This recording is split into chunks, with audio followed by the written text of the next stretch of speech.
Stay here. I need a.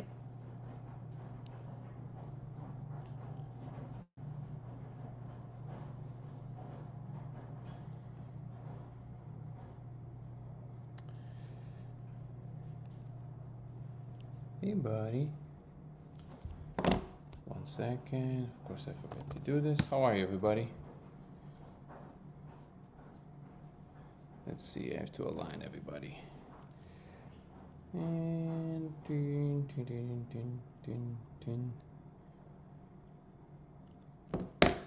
awesome.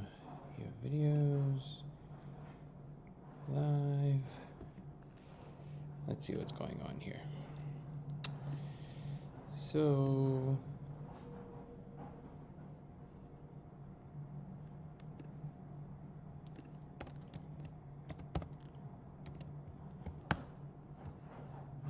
awesome. No save. 1 second. I'll be with everybody. Wow, it's so funny. I really can't catch a break with the timeline. It's crazy. There we go. I think we should be good now.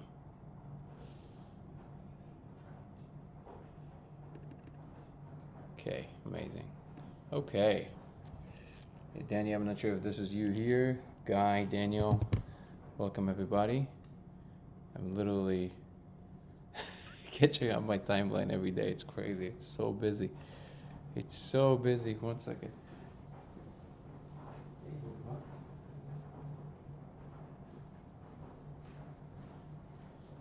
Okay. I guess that's a good situation to have. Welcome everybody. Simulation Talk 62. Maybe I'll make you cover that. Joseph, if you don't upload image. I just now seeing your message, Danny. I don't know if you're here or not. That's strange. So anybody who's on YouTube that was here before I started the live, you want to tell me that you had the access to the chat, but you couldn't see the video? That is so bizarre.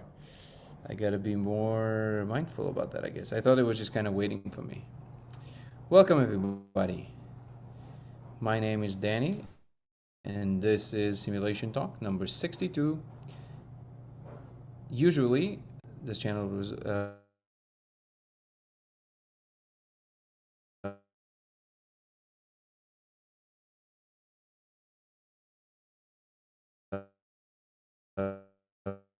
revolves around the simulation hypothesis, as well as science in general, philosophy, spirituality, and a lot of other fun topics. I think we can turn this off. There you go. Is that better? No, that's weird. All right. Well, welcome everybody. To all the newcomers, once again, we're mostly talking about the simulation hypothesis. I'm actually claiming to have found proof that we live in a simulation, and we're here every day to discuss the differences. There's no simulation, it has made us, we are in a zoo for them. Yeah, the aliens are running the simulation, bro. So, good talk. What's up, Mother Loves Cakes? Haven't seen you in a while. By the way, what is this profile picture you have? Interesting. I haven't seen you in a while. I'm glad to see you here. Okay, so we're finally in business. Whew, every day I'm starting the chat later and later, sometimes even almost around midnight. Man, I'm having a hard time keeping a good lineup with my timeline every day. So I'm doing great, man. Loves Cakes. Things are wonderful. How are you doing? What's up, Matt? Killing it. Good to see you, brother. MK True, like MK Ultra. So welcome everybody.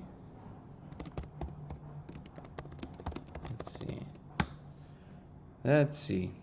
If you think about the size of the galaxy, we're just some aliens and farms sitting on a desk. Yes and no. I don't think it's that simple. I think we are actually pretty unique. We're not exactly like ants. How are you, Stefan?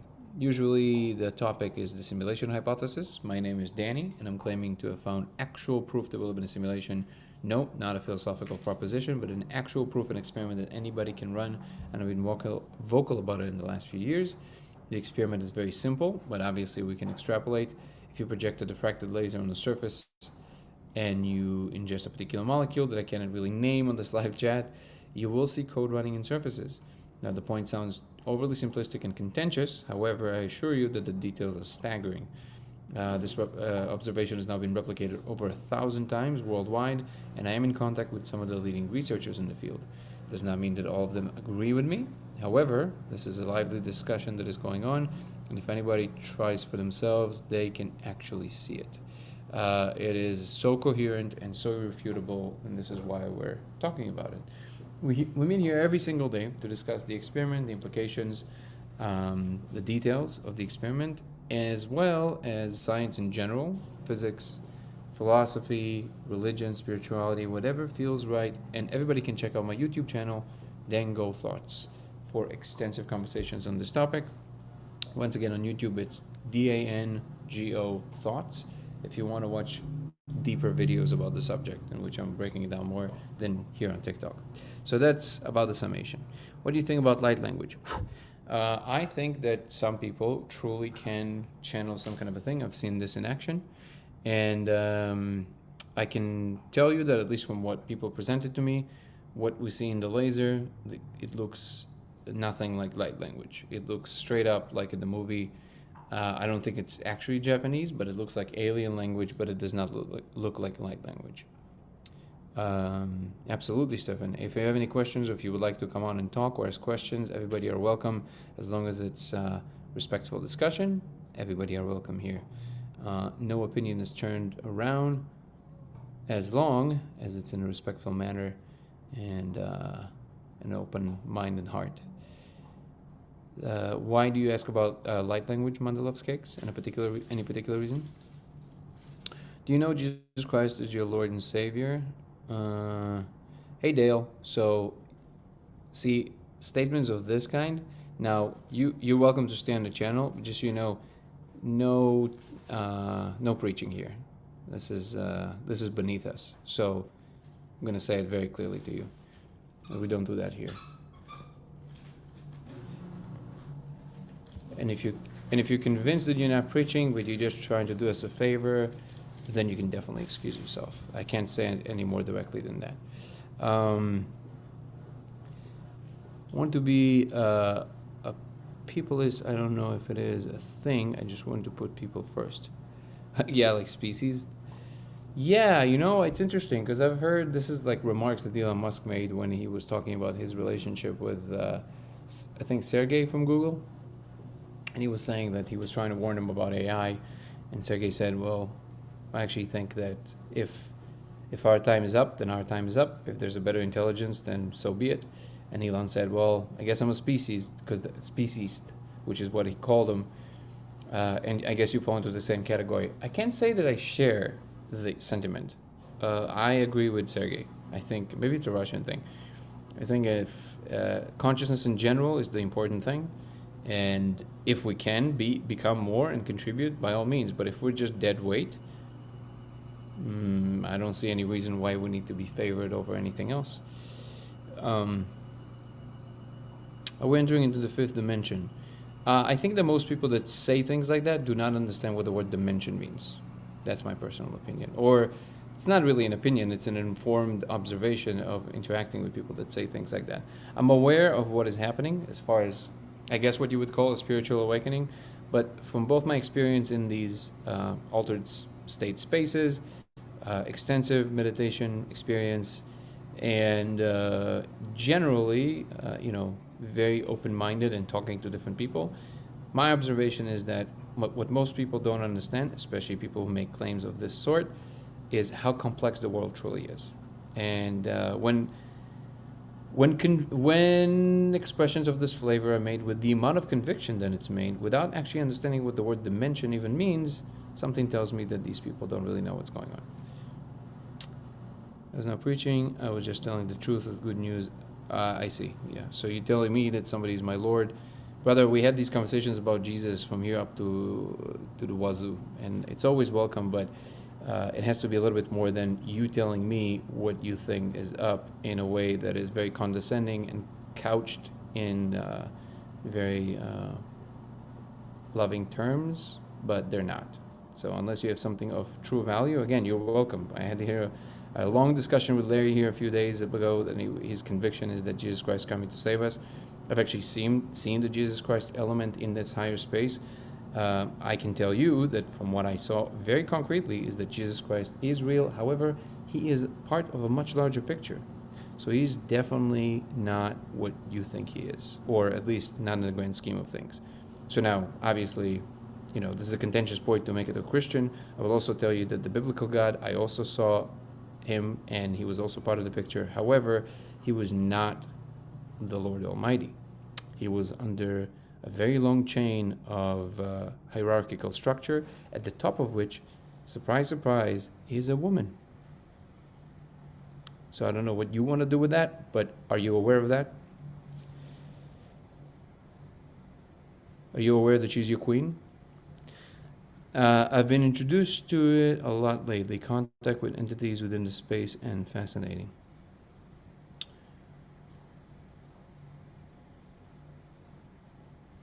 Yeah. Yeah, no, I know some people that do light language. It is an interesting thing, Mr. Godak. What's going on here? Simulation? Are we in a simulation? How are you, Mr. Godak? According to me, yes. I've actually found proof, and welcome all the way from Twitch. Welcome, glad to have you.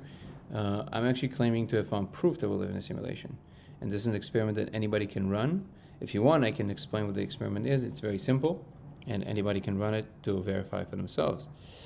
What researchers are you in contact with? Names. Whoa. All right, Siddhartha. People that I am in contact with are John Dean from San Diego. Who else? Andrew Gallimore.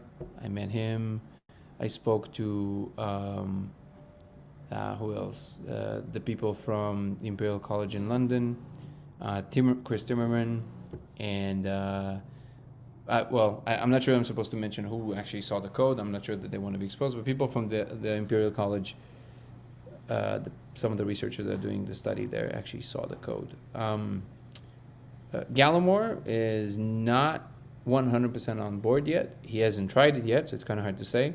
John Dean, who's the guy, is now going to be running the research in San Diego. Listened very carefully, so he's aware of what's going on. I think it should. I mean, there's others, but I think this is a good start. Ascension. What is my views on alchemy? I think it's much more profound than people realize, because the true alchemical practice is actually the transformation of, I guess, the spirit, and the physical representation of it is the early chemists. And it is actually true that alchemists technically opened the door for modern chemistry. It's also true that they messed up, I don't know the exact percentage, but a big percentage of all the stuff that they tried, like 98%. But hey, they started something that now became, we can actually now do a lot of the stuff that they dreamed about. God wants an intimate connection with you. Thank you, God. I just want people to stop causing others problems when it doesn't affect them. I had a weird day. Yeah, I feel you, brother. I've had 2 NDEs. People really have no idea what's happening in this world. Changed me completely. Yeah, I can completely understand that. What do you think happens when we die? I have no clue. And I would submit to you that anybody who claims that they do, no matter how convinced they are confused. Have you heard of the Urantia book? I have. Why? Do you think the Urantia book holds some water? I think it's a simulation as well. Well, you're in good company, Freya. I guess the difference is that I'm putting a much stronger claim that I know that for a fact. Alchemy is chemistry, just in different ages. Yeah, I do think the idea of the Philosopher's Stone is the transformation from one part of the spirit to the other part of the spirit. Makes statistical sense, but I'm not sure how you could prove this though. So okay. So basically, first of all, I love the first what is the profile picture that you had for some reason disappeared, but this is a really cool duck. So the experiment is very simple. If you project a diffracted laser, preferably 650 nanometers, which means red, and it has to be diffracted. It's not going to work without diffraction. 1 second.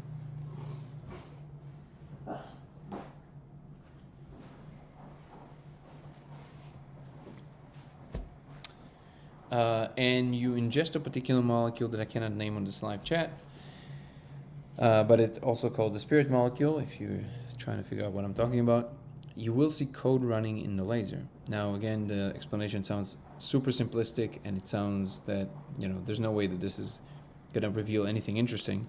However, this observation has now been observed over 1,000 times worldwide, and I am in contact with some of the leading researchers in the field. It does not. That alone obviously doesn't lend credence to the observation, but it got through some layers of interest through different people that are pretty serious about the research. So, it holds some merit. Obviously, this would not constitute a proof, but this is the beginning of the road. Now, this is coupled with a lot of other observations that I'm publishing some videos about. If you go to YouTube, my channel is Dango Thoughts, DANGO Thoughts, 3 words. And there's a video there called The Console. In that video, I'm outlining what started happening to me after I built the laser and started talking about it, in which literally computer consoles started appearing for me every single time. Now, in the beginning, I didn't really talk about it much because, one person's observation is not really that big of a deal. Who cares, right? It's also why I'm not really big on trip reports. But the laser by itself, anybody can do. It's super simple, and you will see it for yourself. The concreteness of what you see is just mind-blowing. It's so specific, has spatial coordinates that don't depend on anything that you do. So it exhibits all the attributes that you can imagine a physical object would, aside from the electromagnetic. Well, interestingly enough, it is bouncing back by the light, so electromagnetism is obviously involved, but you can't touch it. So in that sense, the electromagnetic effect of touching is not there, so you can't touch the code, but you can see it as clear as you can see something through a window. Again, that by itself does not necessarily prove it, but it definitely starts a different kind of frame that people are not aware of a certain content that you actually can have access to on a regular basis. And if there are any clarifying questions, feel free to ask. This is exactly why I'm doing these lives daily.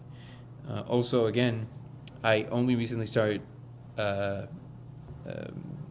streaming on Twitch, so I'm glad that we have some people from Twitch. I appreciate you being here, and I hope you'll enjoy your time with me. I've experienced death in more than one way, so I don't know it is complicated. Wait. Do I have any suggested reading? You mean on a particular topic or in general, Stefan? You mean like Stefan, probably, right? Do you mean like just like my favorite books, or are you talking about a particular topic? The spirit molecule, well, you can Google it. I can't name it here because if I do, they will flag the chat. But if you Google the spirit molecule, it will tell you exactly what it is. What do you think the implications of our experience being a simulation versus reality? Would be a simulation not considered reality in most respects? That is a perfect question that actually points to one of the biggest misunderstandings people have, that you, from just your question, I see you don't have that confusion. That is exactly right. Simulation does not mean fake or not real. We think of it in these terms because in the modern world, we mostly use simulation to simulate environments we're familiar with, and then we're just kind of running them on a computer. So we think of it in terms of like, well, that's not a real environment, it's just a simulation. And because we talk about it like that, we associate the word simulation with fake. But you're exactly right. Any experience involving an experiencer, any conscious being, is real for that conscious being. If we build a sim game in which somehow we manage to either inject consciousness into the characters, or we discover they're conscious, the game, even though we made it, doesn't matter. The experience of the characters inside that either can feel pain or love or both is real. That's reality. The larger claim is not that we're living in a computer. The larger claim is that the world at bottom, what the world actually is, the actual constituents of nature, is what we call computational. And when we discovered computation, we simply just discovered the tail end of this higher function that we call computation, the instantiation of which in three-dimensional space or four-dimensional space is computers. But they're just instantiating the abstraction of computation that is the thing that is doing the real work. So just like you would imagine, what is the substance that makes up the fundamental constituents of space-time, you can think of it in terms of what is at the bottom of the world is computation that gives rise to everything we see, our laws of physics and other laws of physics in parallel universes. And in that context, you can think of the word simulation as just a slice of reality. There you go. So I don't know if this just meant that it's true or not, but in any case, you nailed it. That is exactly right. It would be considered reality, which is the claim.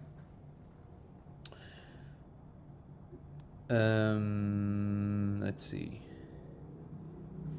So actually, this raises another question, another important point, which is that at least in the beginning, when we just interacting with this idea or this observation in its infancy, it doesn't really change anything in terms of how we should live our lives, how we should view the world, because everything is the same. But moving forward, we will probably find some higher functionalities that we can do with these, either with the source code or some other way of interacting with, I guess, the layer above us, that we couldn't without this understanding. And that's when the difference is going to start making itself clear. Simulation would imply intent, though in my mind. Not why do you say that? Computation might fit neatly the quantum nature of we observe. This discreteness we observe is the small scale. Yeah, so Planck scale would make sense to think of it as the computational grid. You're right. There's a really good paper by Melvin Vopson. He was actually a guest of mine on also on my YouTube channel, Vopson. So if you go to Dango Thoughts,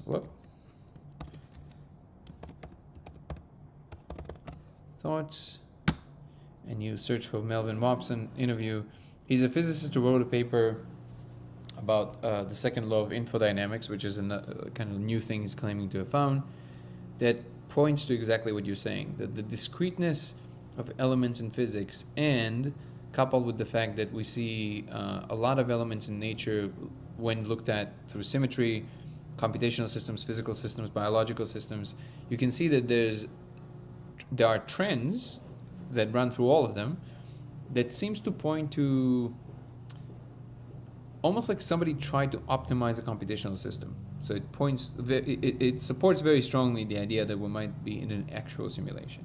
So I highly recommend that interview, or just read the paper, honestly. I have seen much more than the code. I think you may be inhibiting your ability to see.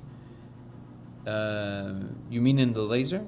I'm not seeing just the code. I'm seeing a lot more than that. I think this is the most concrete thing that you can talk about. So I claim...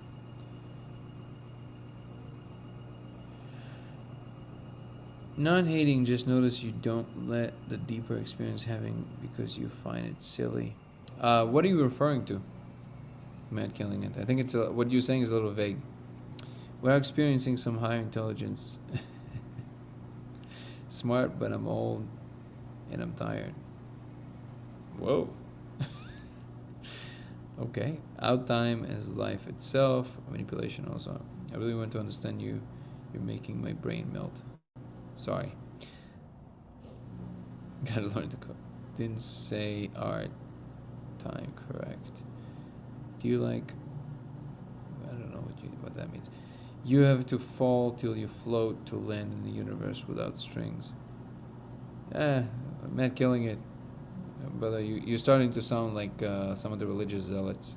It's not that there's no deeper conversation to be had, but we choose our moments to have these conversations because you can't always be in that space, right?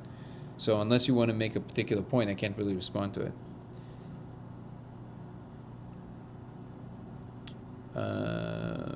But yeah, the things that I'm talking about are very, very diverse. I don't know if you noticed, and it just depends on the exact uh, commentary that we're doing that day.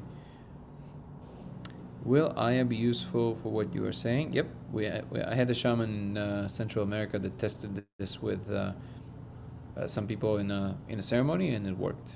And it also works with mushrooms. Hexagons, look into it. Yeah, I'm aware of the power of hexagons, brother or sister. Why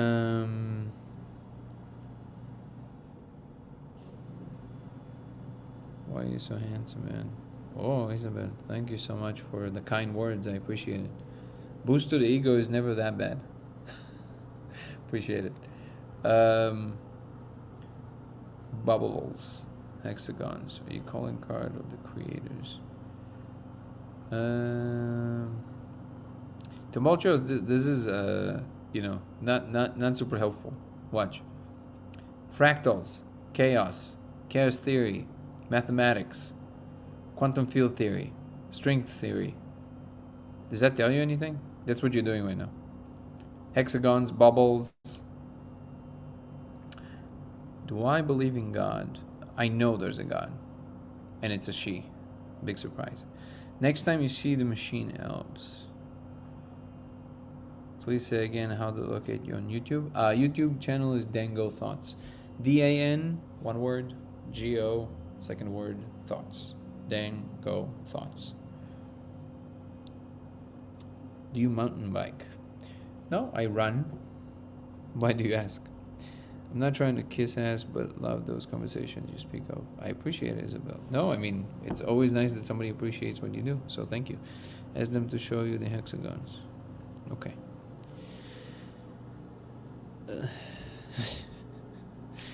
What do you think happens when we die? I have no idea. What I'm saying is, it doesn't make sense that hexagons are more prominent than other polygons in net. No, it does, because like you mentioned, that's exactly how bubbles, that's the meeting point between different spheres. So it makes perfect sense. Yes, there's a lot of things that are deeper than the code. I'm not sure where you think that a code is the deepest thing. The code is the most surface thing we can talk about, but it's the one thing that you can replicate. That's the point. There's a lot of things that are deeper than the code.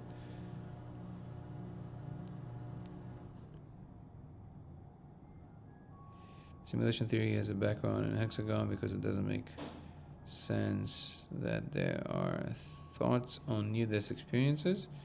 Yeah, I think people basically exactly what you imagine. They see the other side, which is kind of like the hyperspace. I'm not sure about the specifics of where each space lies, but I know for a fact that these are real at this point.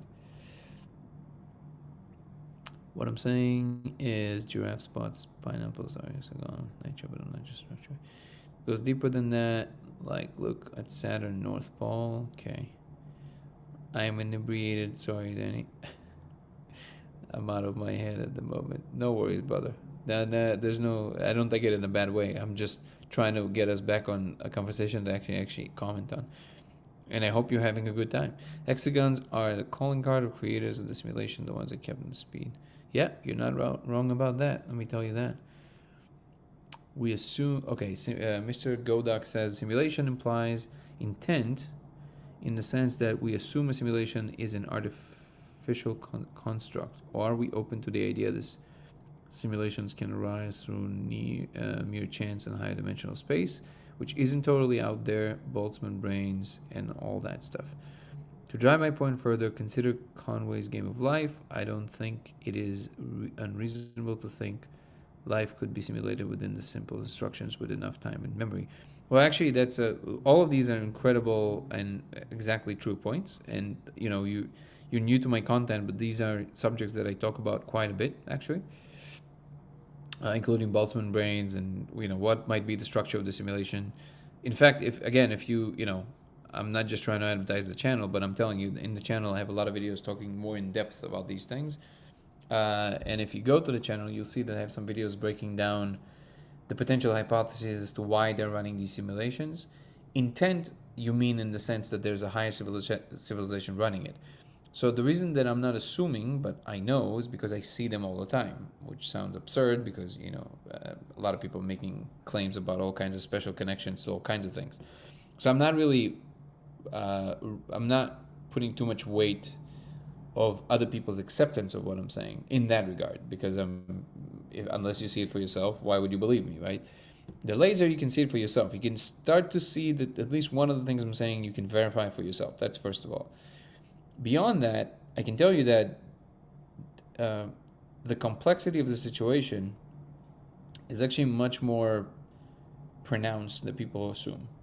First of all, the idea of Boltzmann brains is essentially the anthropic principle taken to the limit. Essentially, the anthropic principle is everything it has to do with, well, there's infinite possibilities of something. At some point, a particular thing will arise, and if you happen to be that particular thing, that is why you happen to find yourself in the corner of existence that you find yourself in. Of course, it's unfalsifiable and very unsatisfying, even if it might be true. But I actually think that the last point you made about Conway's Game of Life is much more important. What Conway's Game of Life tells me is not that if you just give enough time and you set up simple rules, you will get some kind of an amazing structure, because that's just descriptive. That's not an explanation. That's not explanatory at all. This is just saying, look, we know of this case when you have 4 simple rules that gives rise to very complex things that are arising. To derive from that therefore it must be the case that in reality that's the same, is basically confusing the observation for the explanation. You just observe the fact about the world, but you forgot that there must be a reason for that. So in fact, otherwise you're just saying anthropic principle, and then there's no point of even trying to understand anything deeper. So you can start with anything that way. You can say, well, that's just how it is. It's just how it is, because that's essentially what is being claimed, right? Well, no, you have to think why that is, which is the interesting part. And to me, it says that for sure we're living in a computational environment, because here's a perfect example where some kind of a deeper function is happening here, aside from it arising from a computational system that is arising inside of already a 4-dimensional space. You also have this weird phenomena where certain simple rules, by the way, not just with the Conway's Game of Life, this is just one example of cellular automata, right? You have other rules that give rise to complex structures that are repeatable and also semi-structural, right?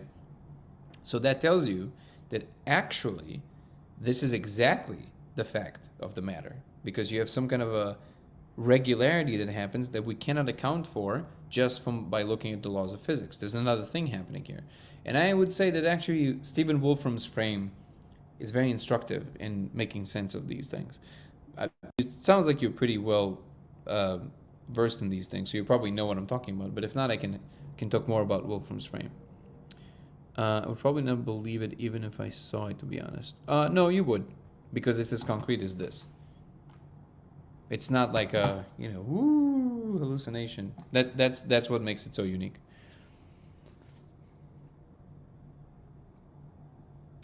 I like Wolfram too.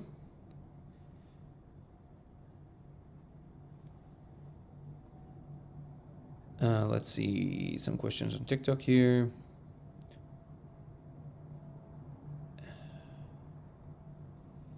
The new this. Wait. What I'm saying is, okay, I've read that. Goes deeper than that. Like, look, it's okay. We saw that too.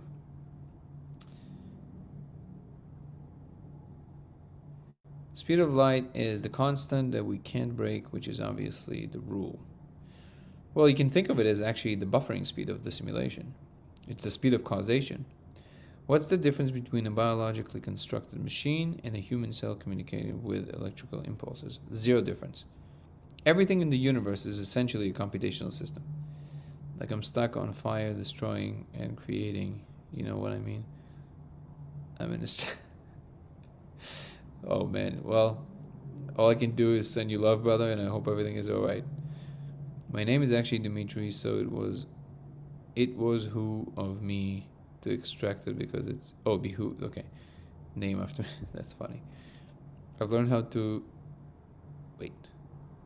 I've learned how to extract from the most. Oh, okay, good. Kind of sounds like you were just trying to sell your resort. Where does that sound like? Did I mention my resort just now? You mentioned my resort. Does unknown memories count? Unlike Wolfram. You may not be a professor, but you're a teacher for sure. Thank you, Grayson One. Yeah, I've been told this before. I hope I'm doing a good job. My name is Matthew. It means gift from God, but I don't know that it means anything.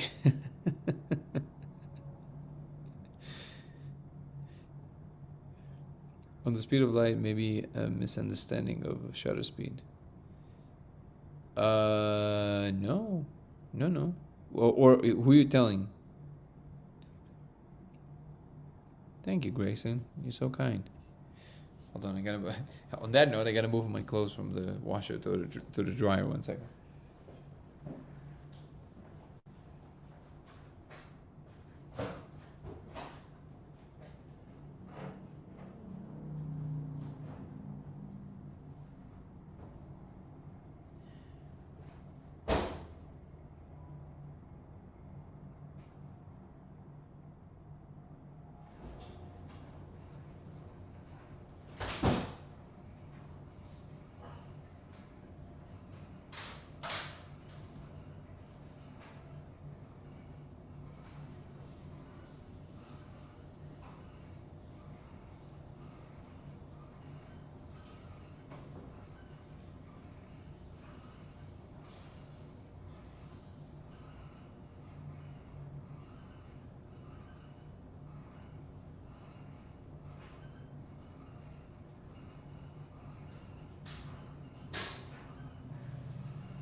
All right, all set.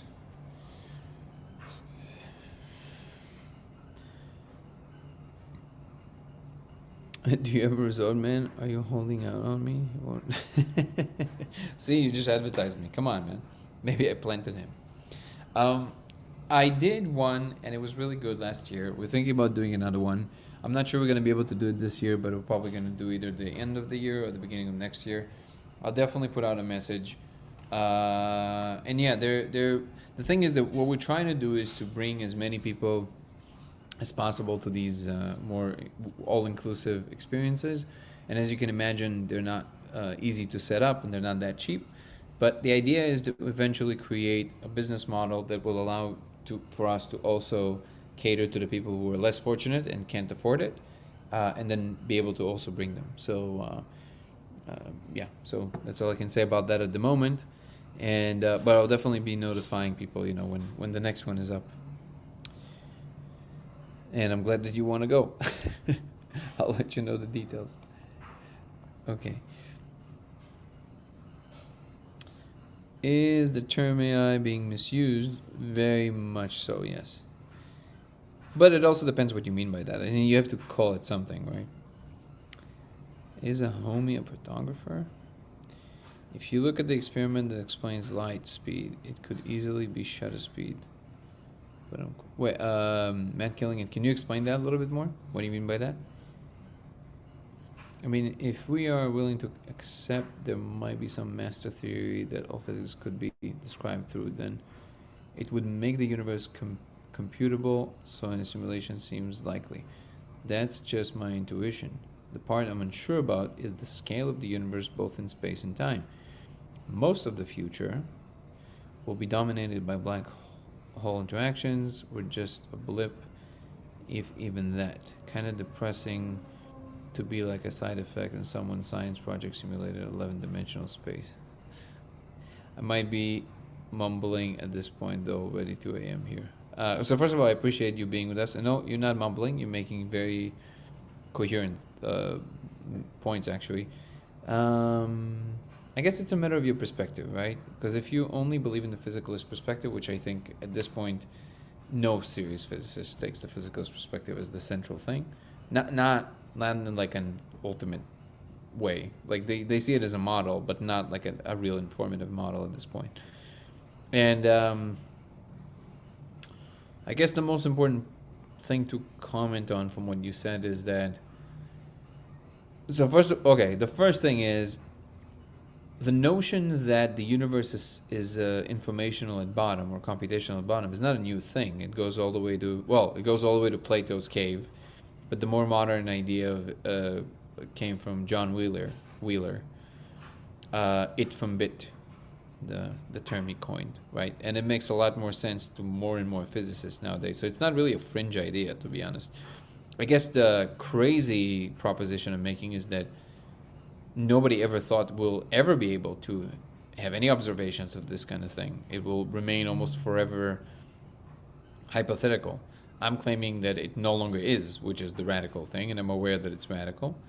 And the whole future will be dominated by black holes. Yes, that is the current view of cosmology, but as I'm sure you know, the view of cosmology changes quite a bit in every paradigm shift.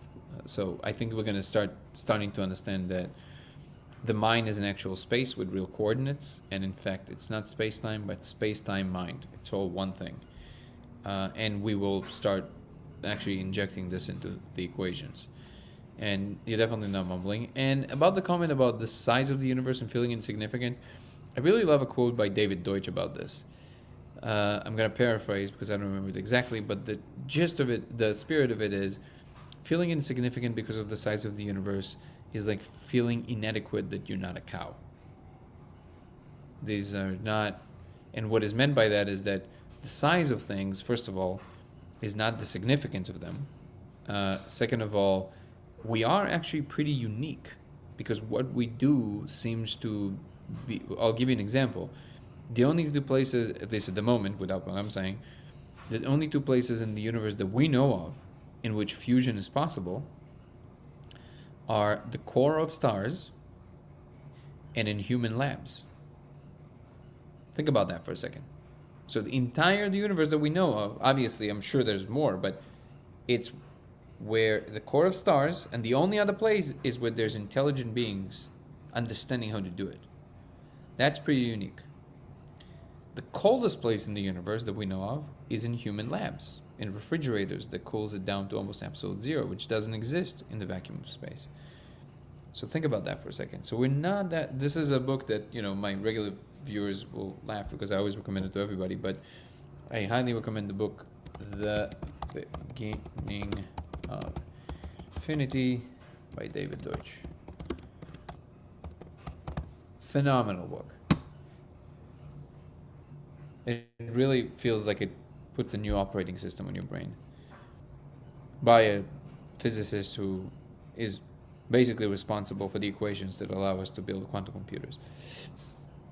Any thoughts on Galactic Federation? Anybody? The short answer is yes. I believe that the galaxy is their city and they are dark matter. Space-time mind. Sorry, it's my accent probably. So imagine just like you have coordinates in space and time, you have coordinates in mind as well. And in fact, I would, not metaphorically, but actually, and I would claim that people who are like-minded, they simply are in a similar coordinate space in the mind space. And that's why it's easy to communicate because they're sampling the same environment. So this is why a lot of people that you kind of like really get along with, you don't have to say much. You can sometimes just kind of look at them and they're like, oh yeah, okay. You know, because you're looking in the mind space, you're in a very similar environment. But people who are like in a different mind space, literally, I mean like in a different coordinate in the mind space, think of the mind as like a regular space. If they're too far away from you, the pool from which they're sampling their experience internally is so far away from you and different that it's very difficult to sometimes even understand what they mean by what they say, or why they say certain things, or why they think certain things. I'm sure everybody here, had the experience where like somebody thinks the exact opposite of you, and you're like, wait, what? You're looking at the same data, and you think the exact opposite. I would say this is somebody who is very far from you in the mind space. I had a dream about that exactly after the last time I heard you speak. Interesting. The name of the book is The Beginning of Infinity by David Deutsch. The Beginning of Infinity. It's worth writing. The Beginning of Infinity.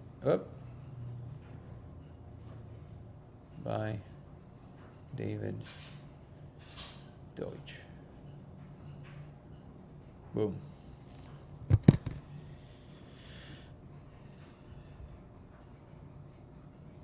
spent a lot of time trying to get people to understand what I'm even trying to say, so I feel that that might be also because you're drunk. No, I'm kidding.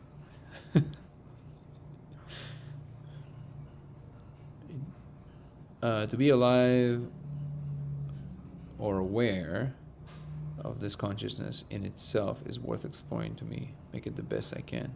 Yeah, I'm all with that, Kills. Love it. Let's see.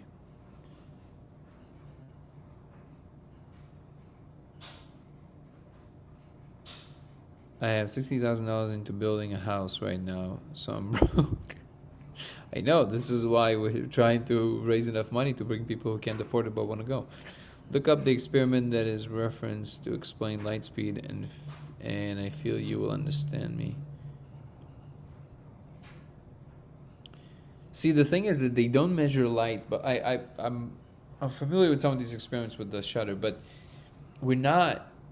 The classic experiment is not doing it by catching light moving from the side with the shutter. It's by basically sending light from one point to another, and then just a computer measuring, and then having a atomic clock, which is insanely accurate, basically compare them, measuring the time.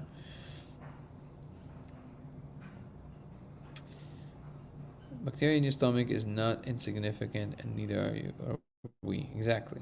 I'm all with that. Isn't it funny how the universe creates us but is completely indifferent to us? That's also a claim that you can't really claim to know. What is the name of the book? Oh, sorry. We wrote that down. Spent a lot of time trying to... Okay, got that. Cool. Hey, Danny, you don't have to call me out like that. I'm just making good fun, man. You sound like a good sport. He should write a sequel called The End of Infinity. No, see, this is the clever part. That actually, it starts by the end, which is not his line. He borrows it. The end of eternity, the beginning of infinity. Think about that.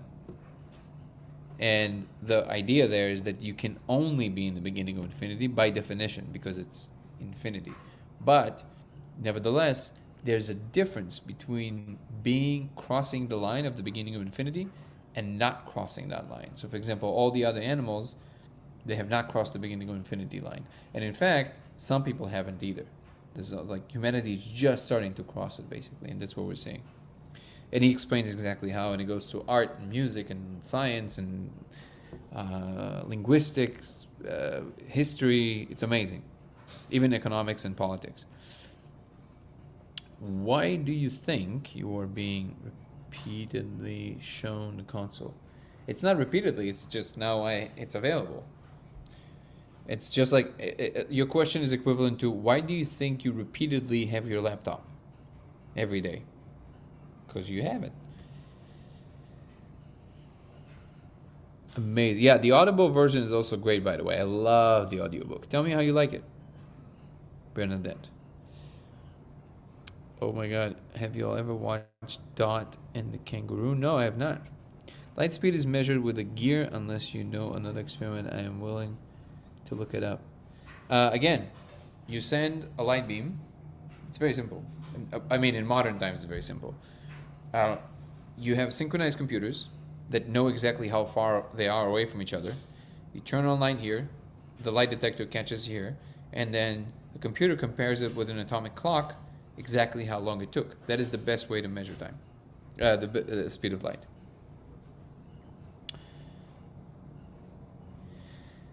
It's honestly weird to draw the line between me and space, consciousness is weird in general. I think about the intersection between Thesaurus boat and Conway's Game of Life. You know how you have structures we recognize and even name, floaters and such, but are they real? Or are we just recognizing the pattern and assigning an identity to it? Do we do this for our human selves as well? I think I understand what you're trying to say, and yes, I think that information ultimately is just a pattern arranging phenomena. And but when you start talking about things that can read information, understand it, and process it, processors, it becomes a little bit more complex than that. But I don't want to run in the wrong direction with your comment. So if you want to clarify the specific point you're trying to make there. And what's up, la la la? Like outside in nature. Oh, do you see the console? Yes, I also see it outside. It doesn't matter where I am. By the way, that's not really how we measure the speed of light. We use mirrors because we can't really measure the speed of light in a single direction. You're right. No, I think it. Wait, hold on. I haven't. It's a long time since I. What is the most modern way to measure the speed of light? Speed of light is by using a time of flight method. I think it's what I meant, but let's see. So the most modern way to measure the speed of light is by using a time of flight method, which involves sending a short pulse of light over a precisely measured distance and measuring the time it takes to travel the distance with high-speed detectors and oscilloscopes, essentially calculating the speed based on the known distance and measuring time taken by the light to travel it.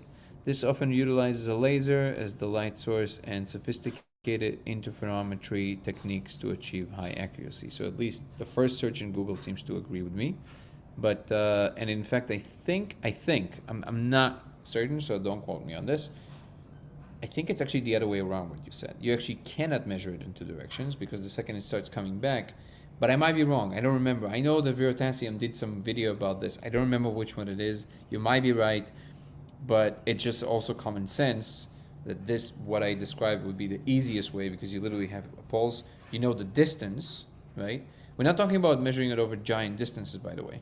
You can do it with a small distance, but you have just tick, tick, right? And then you have the measurement of that time, so we have a good approximation of what it is. That is the simplest way. But you know what? I should probably look at the details again. So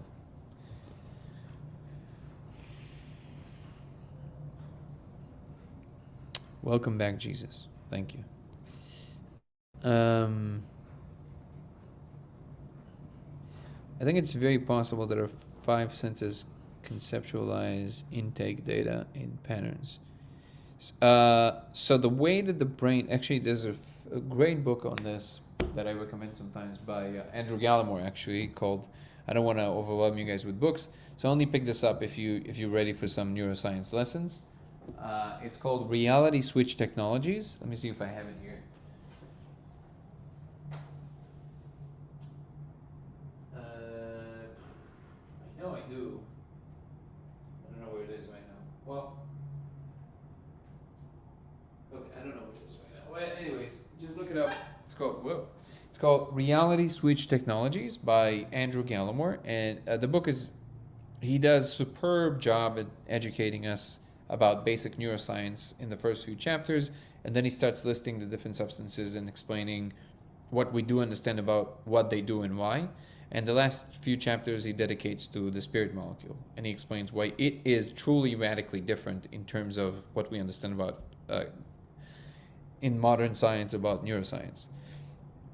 And it touches on this point about creating patterns in which the brain is exactly a very sophisticated guessing machine. So it basically guesses what's going on, and then what, I guess, impinges on that guesswork from what we would call the external environment, which is actually kind of hard to define in real terms,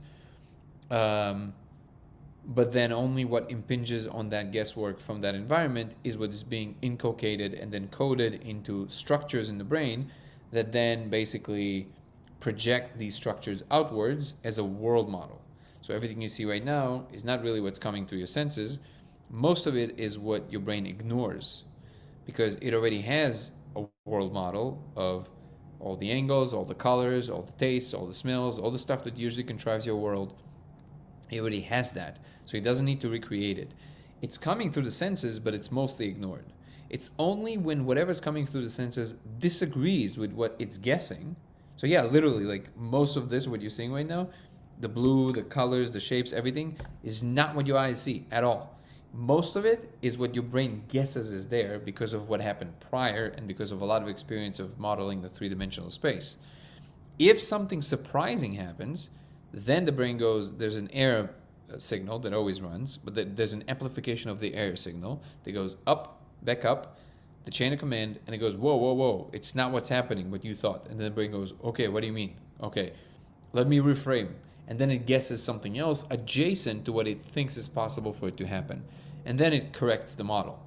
So even very surprising things like car accidents or things like that still kind of there. But if it's really surprising, like a very shocking event, like a crazy car accident, this is why time slows down, because the brain then goes into emergency mode and collapses the distance between the guesswork to the actual environment that sends the signals. That's why it feels like time slows down, because now you're in real time. Now you're just like, boof, because there's an overcorrection of where you thought you were in time and now really experiencing where you are in time. It seems like things slow down. And because of that, by the way, specifically what he's talking about the spirit molecule, the reason it's difficult to explain what it does in terms of what we understand about the brain is that it creates very concrete structures, very concrete, very elaborate things that you see. And that is something the brain doesn't do. The brain does not produce content, ever. The brain can only show what it modeled according to what it guessed and what hit the external environment. So unless these things are actually happening somewhere, it will be very hard to explain exactly how the brain all of a sudden constructs these extremely coherent structures. So that's in the terms of spirit molecule. There's a fun experiment that actually illustrates this. This wasn't in the book, but there's a fun experiment where they have this temporal perception where people, you teach people that when they do something, a thing appears on the screen, and then slowly they collapse the difference. So like they purposefully make it shorter and shorter, and eventually they start going back. It becomes so short that the person literally pressing on the thing thinks that what they see on the screen happened before they press the button, because you circumvent their temporal perception. So this illustrates this point and why the car accident thing makes sense.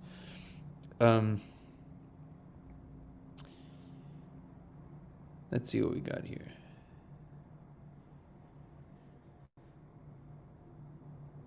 I think it's impossible there are five senses. Welcome back. Can we talk more about the experience you had in Central America and South America? Specifically, which one are you talking about, Isabel?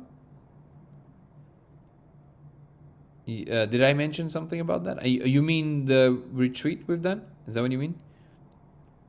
You'll ever think about how limited we are and even conceptualize the world around us? Math helps us. That's true. Yes, tells us to say it again. Yum, books. Reality Switch Technologies. That's the name of the second book I said. When I look into the light speed is a really old experiment using a gear and the speed of human. I've experienced that. I'm glad I'm not the only one. Thank you for sharing, Carlos. What are you talking about specifically? I haven't found an experiment that actually measures light speed, but I could be wrong. This is the first. Google what I Googled, which was very straightforward. ChatGPT, Google, doesn't matter. I said, what is the most modern way to measure the speed of light? That's it. That's all I said. And see what comes up.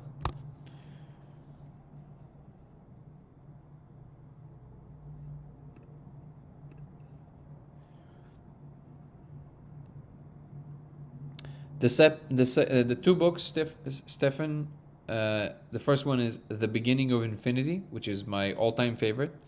The Beginning of Infinity, incredible book, just truly changed my entire perception of everything, like in a very concrete way, how I think about everything, including problems and everything, and humans and the world.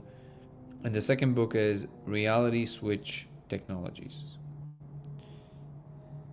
The trees were reaching for me. Interesting. When I got in the car accident, time slowed down.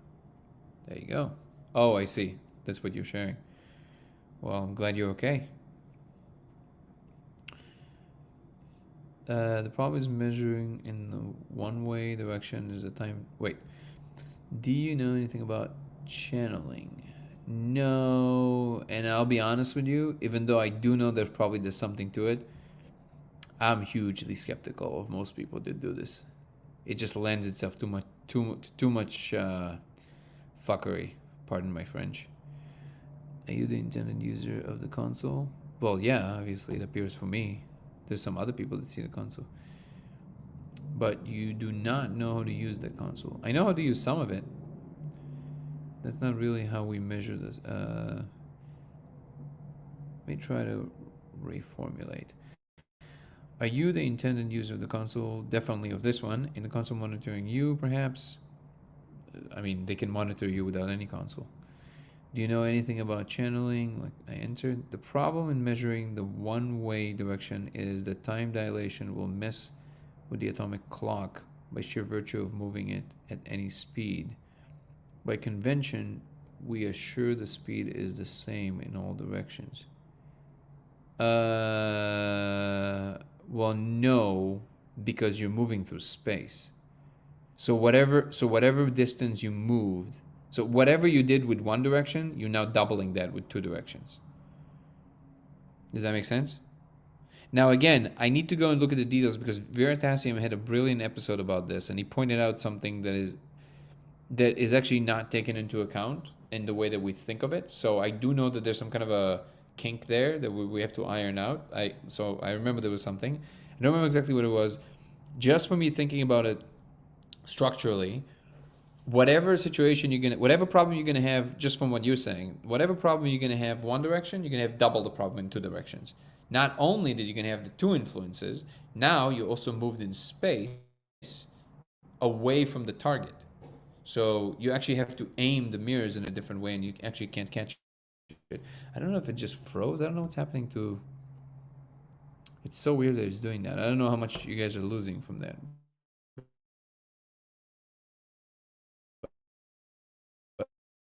But commercial on YouTube. Yeah, that's what it is. Okay. I'll wait for it to unfreeze. This is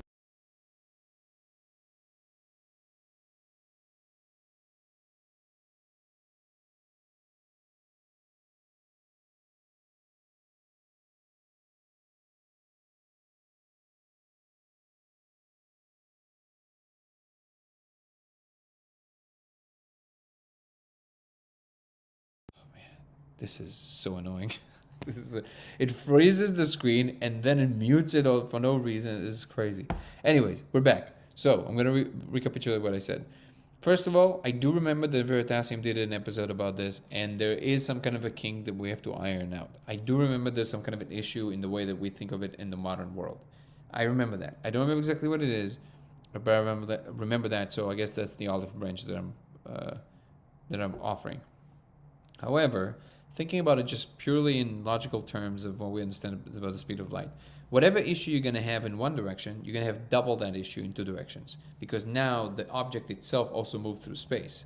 So, and also you're not moving the objects that are measuring the light in relativistic speeds. Time dilation only becomes a relevant thing when you're moving close or at the speed of light, which the light does, but not the objects you're referring to. The atomic clock is not the one being hit by light. It is just getting the signal from a light sensor when to turn on and when to turn off. Turn on when the light goes out, turn off when the light hits the detector.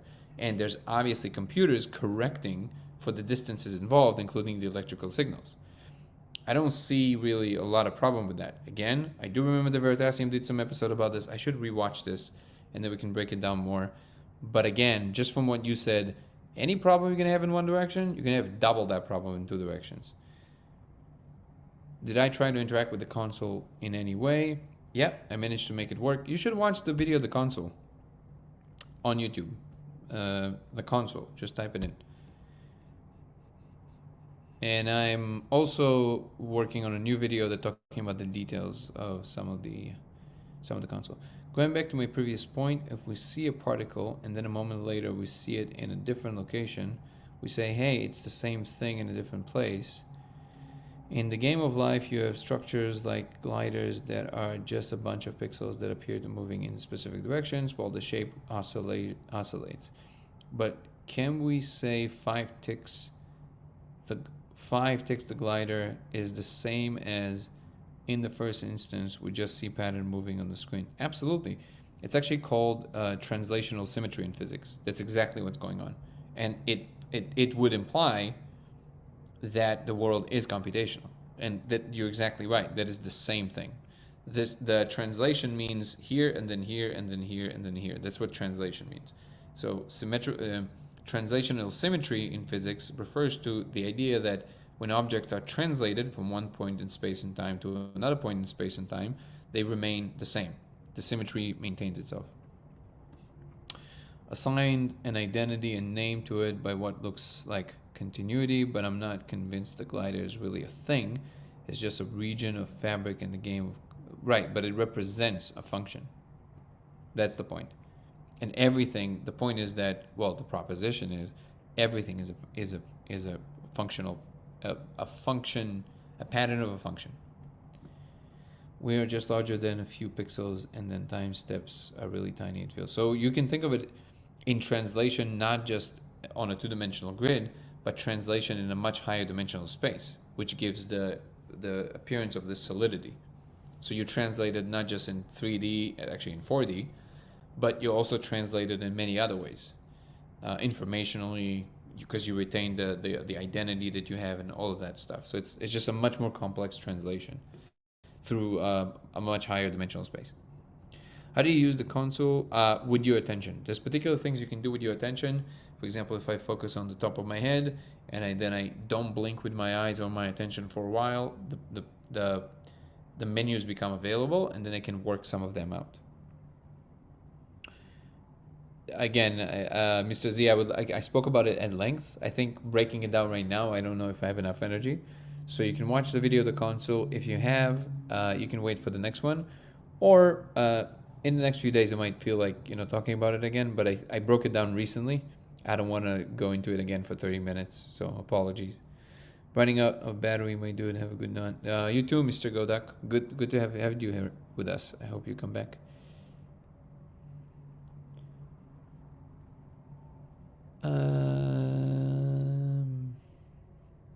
Let's see.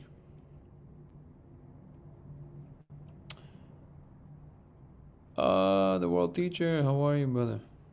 Good to see you. Let's see.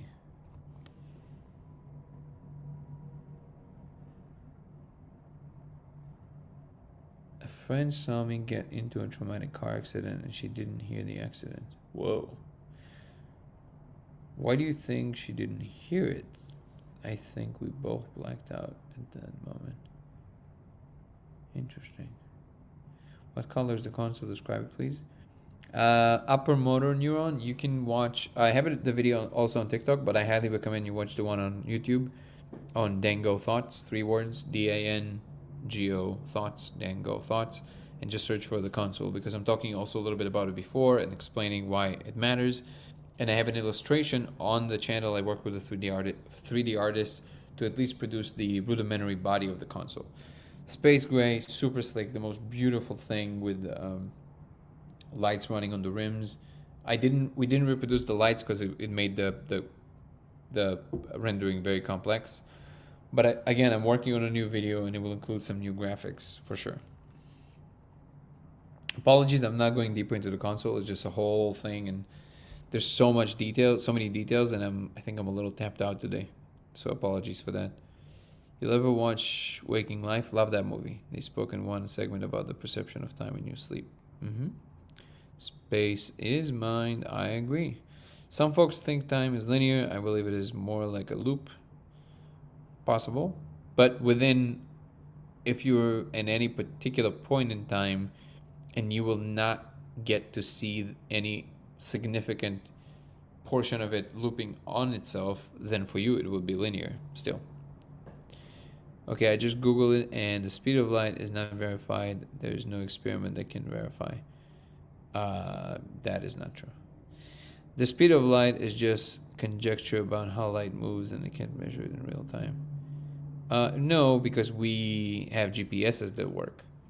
So in order to make a GPS work, you need to know the exact trajectory of signals from a satellite that is moving very fast and an Earth that is much more massive than where the satellites are. So you have to take into account both general relativity and special relativity, because special relativity refers to how fast things are moving, and general relativity refers to how massive things are, which essentially amounts to the same thing, but the correction is from both directions. When something is moving faster, it's technically moving slower in physical time. When something is more massive, it's technically moving slower in physical time. So you have one correction because the satellite is moving much faster than the things on Earth that are receiving it. So you have to take into account the relativistic effects because of the speed and the relativistic effects because of the mass of the Earth. And you actually have to correct for that every single day. Every day at midnight, there's an entity, I think it's the US military is doing that, and they're resetting these satellites with the atomic clocks on Earth in order to make sure that your GPSs don't drift. If we would not know the exact speed of light, you would never be able to do this. So it is simply wrong that we don't know the speed of light. Some people love to make contentious points about like, oh, we can't really know, but it's actually, these are more philosophical propositions than an actual thing. The difference between an engineering feat that you have to make something work proves to you that you understand something very fundamental about it. And then you can postulate whatever you want, but the fact that you and I can talk right now proves to you that we understand the speed of light pretty well.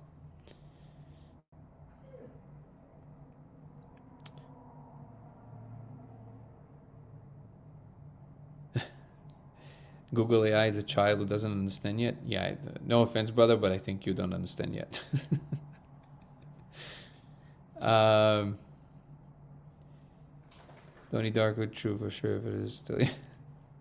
It's not programmed enough to have consciousness, not that I know. I don't think consciousness has anything to do with the programming. But there's no guarantee that even if it's going to become AGI, it's going to be conscious. We don't understand anything about consciousness. What is this? It's weird. Sure. Maybe AI is already conscious, but it's not public, obviously. Or it doesn't tell anyone, right?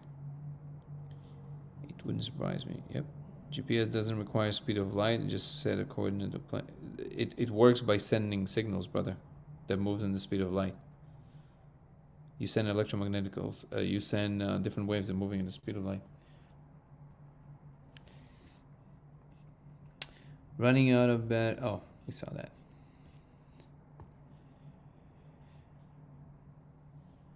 Why did you travel extensively last year? What was the purpose of your travel? Oh, very simple. We wanted to travel the world before we have kids. That was really the main thought. But as fate would have it, I met a lot of very interesting people related to these topics. And I shot a portion of the some potential future documentary. So, kind of like combine these.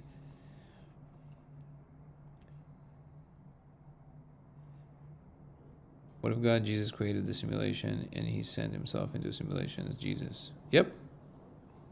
Only he is part of a much larger structure as well. I mean, the God that you're referring to.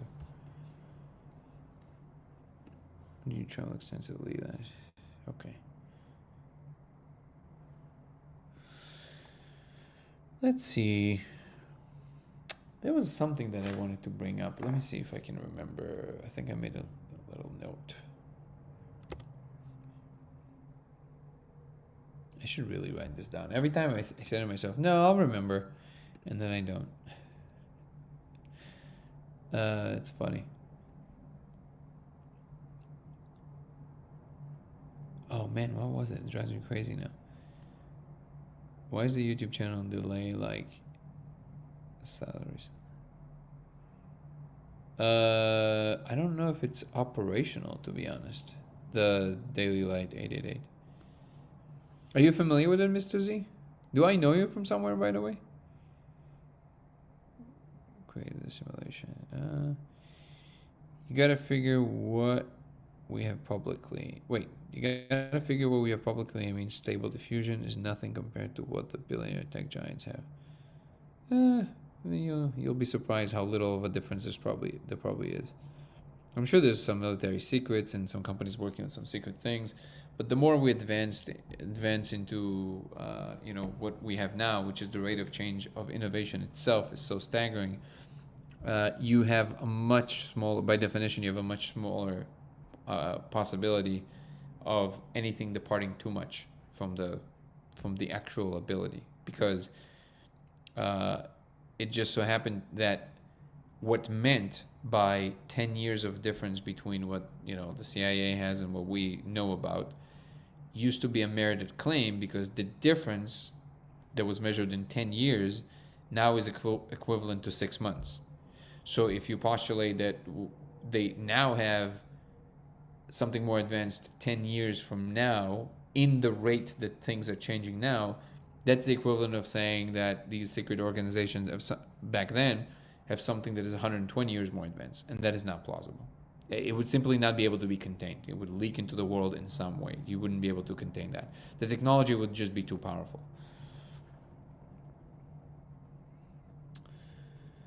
The limited view of ChatGPT will never convince me of anything. I will remain skeptical. The limited view? What do you mean by that, Mike Killing it? Just don't have $1 billion to prove it. You think you need $1 billion to prove it? Look at the advances in encryption. What about the advances in encryption?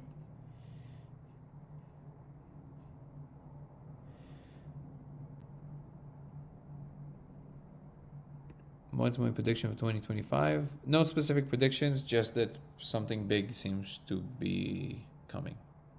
I think it's going to be a major shift in perception. I don't know if it's the disclosure, the arising of AGI, us connecting to Neuralink on a very functional level. I'm not sure. Maybe all of the above. Alien arrival. Who knows? Something big is coming.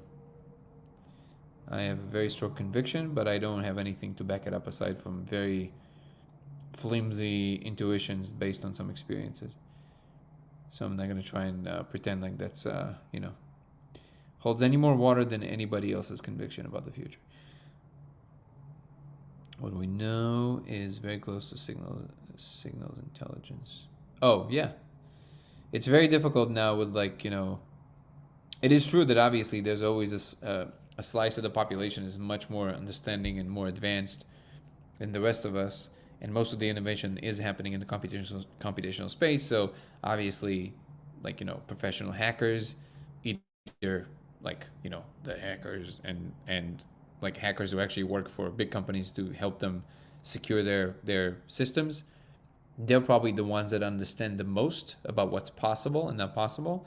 But that's a relatively big chunk of the population at this point, in comparison to what it used to be. And if you're talking about let's be wild. If you're talking about something like warp drive or time machines, no, you wouldn't be able to keep this secret, not for long.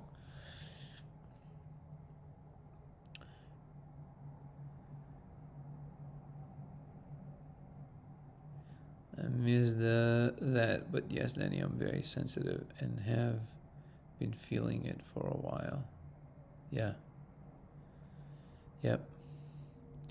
Now that we can, not that we can do it, but we know so much more. Then what? Anamchara. What do you mean by that? What do we know more? Like in general, like more information? AI is not smart. It just has access to everything. It can properly interrupt it. You mean interpret it? I think the word smart is misapplied here. It's not designed to be smart in the sense like we are. It's designed to process data. But I don't know if you recently interacted with ChatGPT about some specific questions. It's pretty damn smart. I would never hack anything. That's right.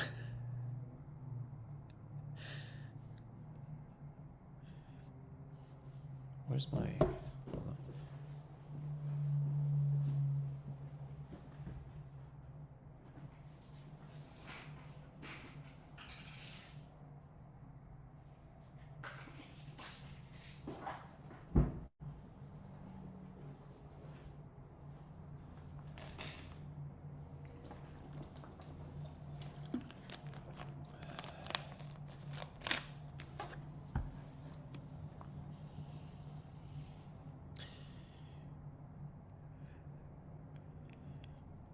What are you being intuitive about? What is coming in the near future?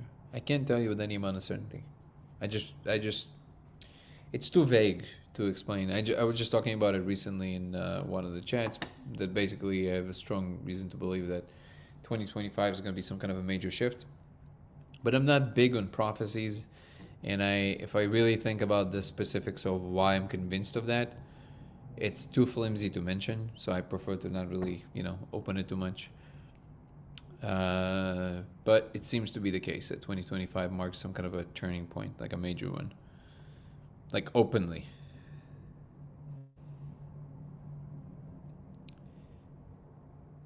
Oh, Stefan, thank you so much for appreciating. That's so nice of you. Yeah, I've talked to ChatGPT. It's a Democrat bias. You get that? I mean, I don't really ask it it just tells me what kind of questions you ask. I don't know. I never asked it anything about the, social structure or anything like that. I asked questions in physics and math. Sometimes some stuff about, I don't know, just logical things that you kind of want to play with. I never interacted with it on that level where I have to ask it like facts about the world, like the human world. It's not that interesting to me.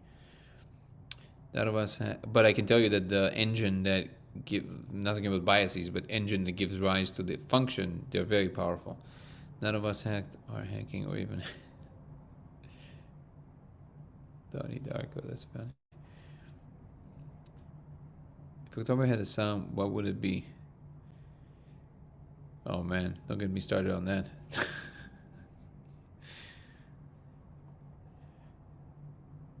That's a good question. I love this question. It's usually a 2 a.m. question, but we'll accept it. It's 2 a.m. somewhere. Spoon rests essential or frivolous?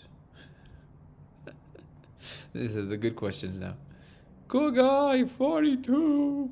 I think I found another person reporting console-like experiences. Wait, but you already did. Don't you remember the guy that you sent my way that emailed me? The cool guy 42 on YouTube actually sent me a guy. Before I released the video about the console, he told me all the things that I'm seeing. So I know for a fact that he's seeing the same console.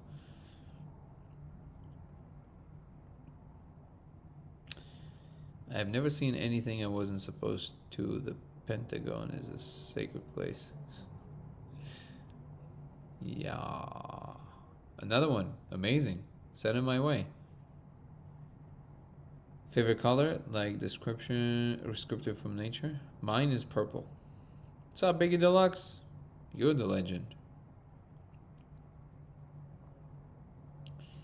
What's the story with this guy that sees the console? I wonder. I wonders.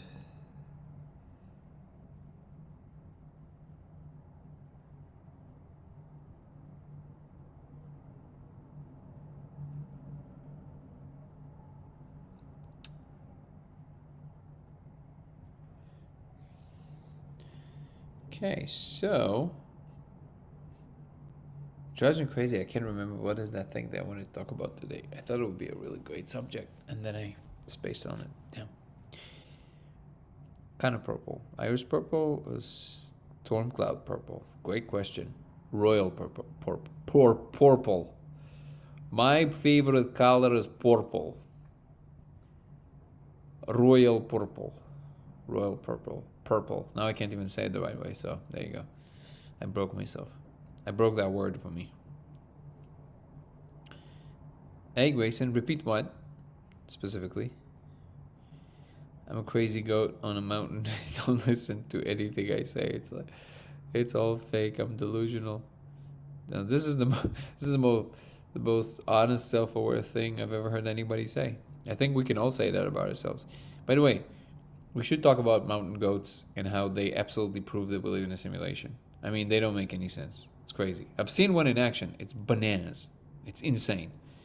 If you think seeing it on Instagram is crazy, try watching one in real life. It doesn't make any sense. How many languages do I speak? I speak 3 languages. What console are you speaking of?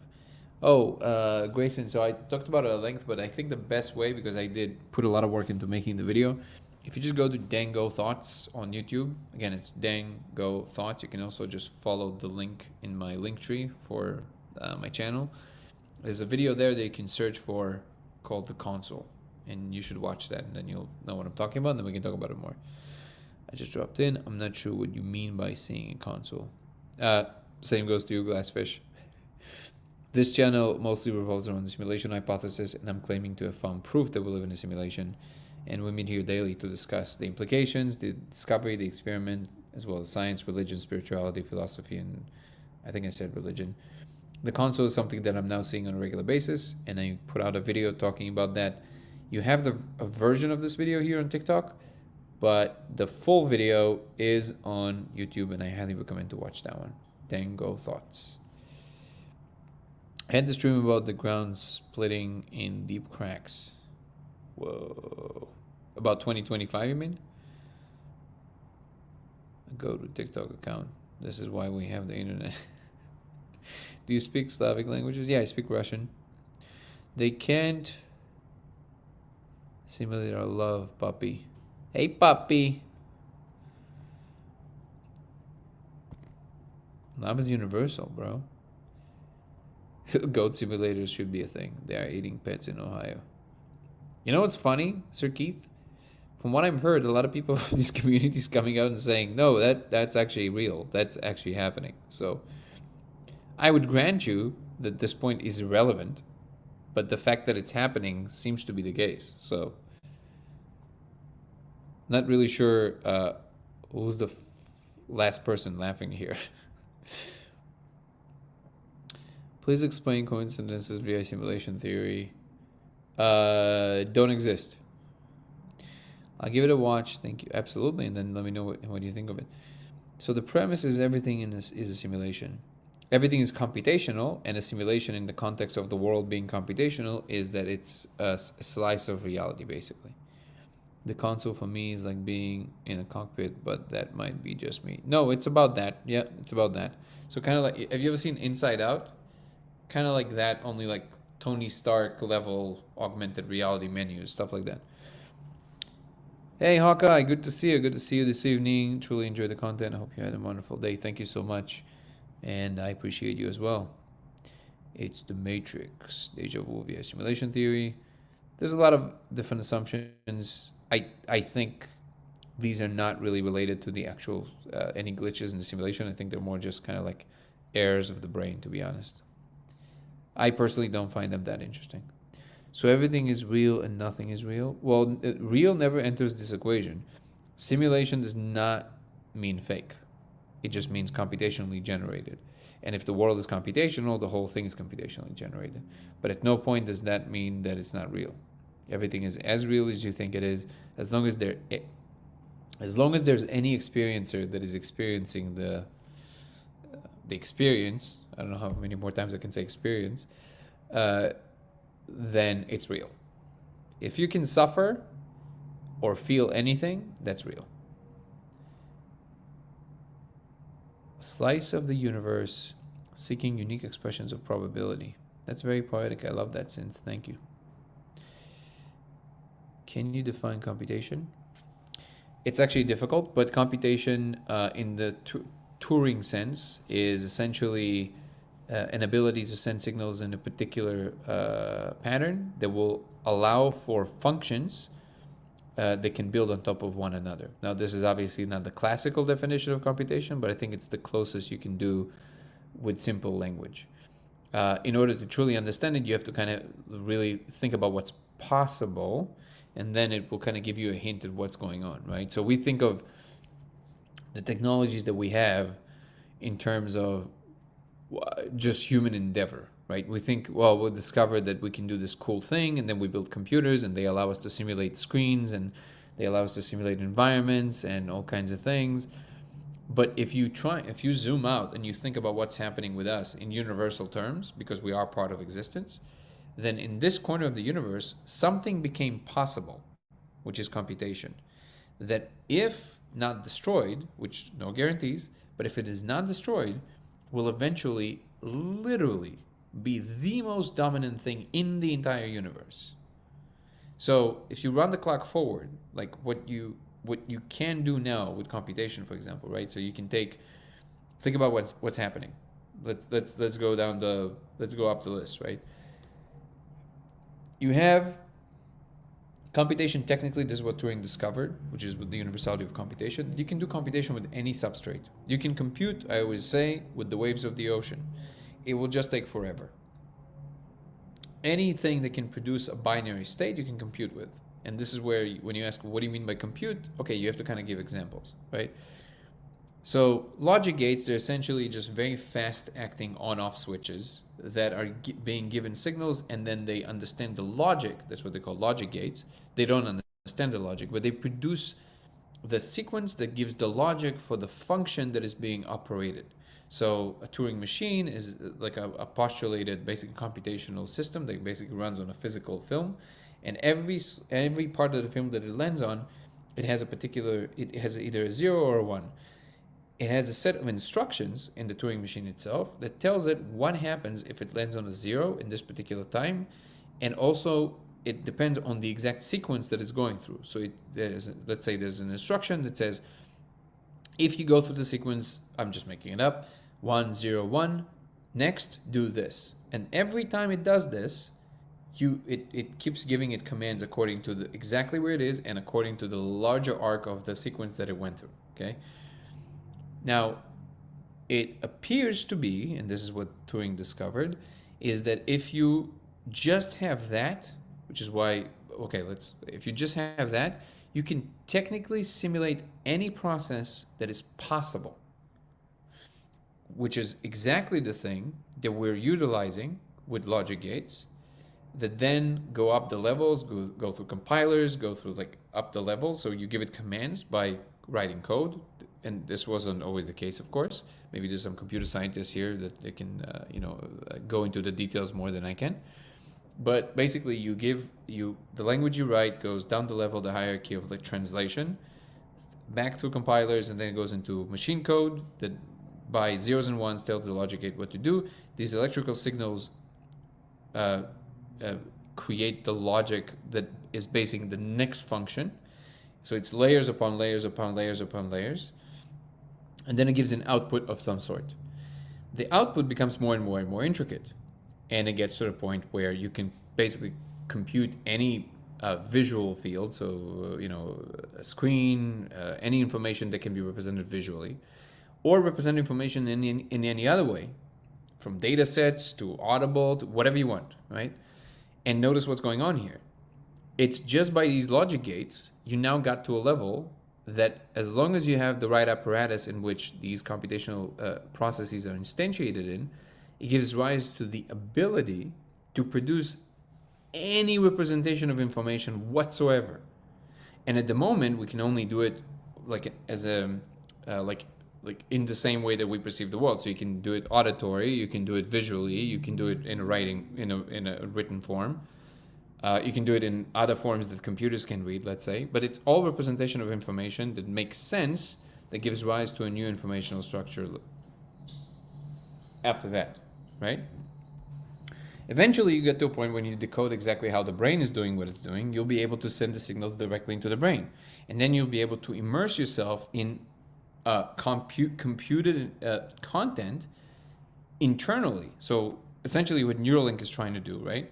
Imagine you'll be able to see a video call inside your mind's eye because you're directly sending it into and then you start losing the difference between what you call the real space that's coming at you through the senses or modeled by your brain and the now simulated environments.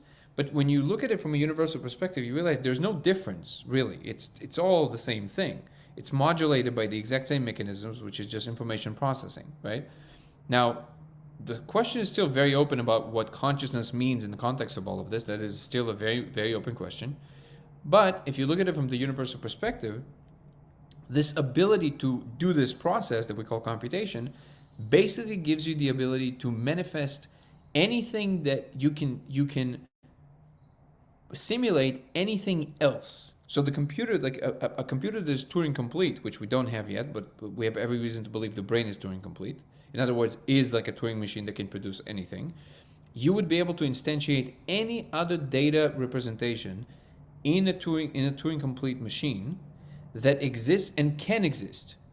So all the laws of physics that we understand, we can put them into a system and we can model what we know. Maybe right now not with the full degree of fidelity because we don't quite understand the full scope of everything, but with higher and higher and higher fidelity. Eventually you get to a point where you can actually recreate basically any content of any kind for anyone, anywhere. But aside from that, think about what's happening. If I send right now, it's the only thing in existence that we know of at the moment that does not dissipate over space and time. Now that's a very important data point because everything does, but not information. So basically, if you put some kind of a knowledge on a little hard drive, right? Let's say that knowledge contains the instructions of how to build a spaceship, a very elaborate spaceship. And then you take that hard drive and you set it in a little smaller spaceship and you send it from one side of the galaxy to the other side of the galaxy. Think about what happens from a universal perspective. You have a little arrangement of matter in a particular form that travels in space and time across the entire galaxy. It does not, unless it gets destroyed in the middle, of course, but let's say it doesn't. It doesn't influence anything in the middle. It moves through completely like away from everything because it doesn't want to collide with anything. So it influences almost nothing. It has almost no footprint whatsoever. And when it arrives to the other side of the galaxy, if you have somebody there, some other form of computational system that can read the information and understand the information on that hard drive, it can then, because of the exact arrangement of matter inside this hard drive that represents the computational system, that represents the information, that represents the knowledge, it can extrapolate and then instantiate that knowledge, that information in physical matter, and it can create the spaceship that the instructions of which are on this hard drive. So think about what happens from the universal perspective. You have this thing, which is just an arrangement of matter with a particular form of information that travels from one side of the galaxy to the other, touches nothing, and makes a very complex structure arise on the other side of it. Without that hard drive, that spaceship, that exact very complex structure of matter would not be possible. So it's a universal function. And at the moment, we think of ourselves as very, very small and insignificant. But if you give it enough time, when we actually learn how to do these things on a universal scale, the us combined with computational abilities will be able to literally overshadow the function of a black hole. A black hole at the moment seems like this monster, but eventually we'll be able to harness the power of black holes. We'll be able to build structures around it. And it all requires, well, I don't know if it requires consciousness. I think so, but I think it's a bias of mine because I have consciousness, but only with computation you can do that. So that's the claim, that function of computation is much more profound and much more universal than anybody, well, not anybody, but most people realize. And this is not a new idea, but this is why it's much more substantial than, let's say, the laws of physics. I don't know if this was clear. I hope it was.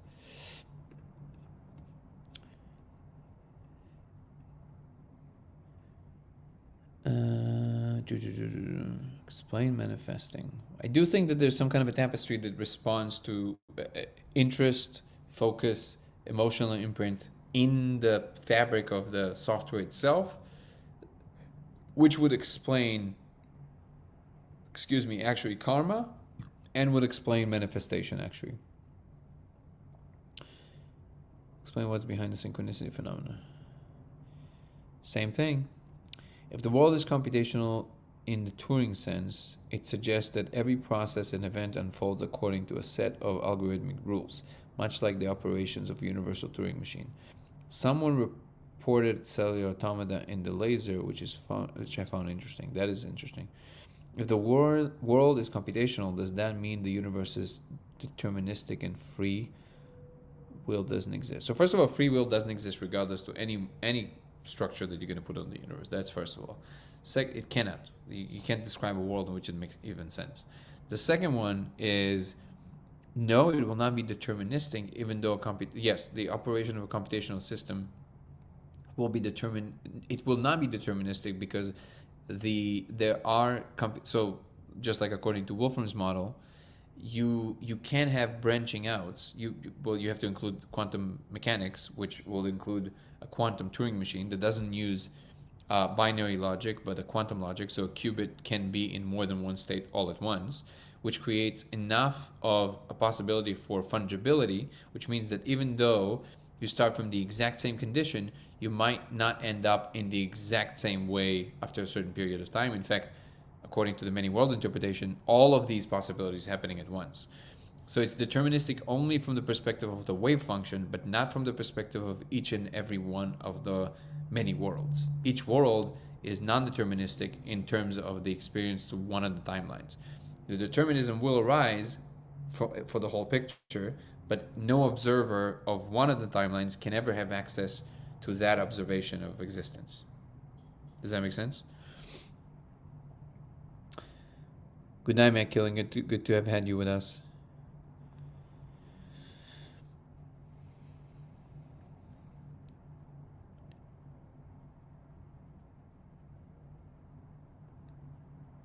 Let's see. I'm going up the comments.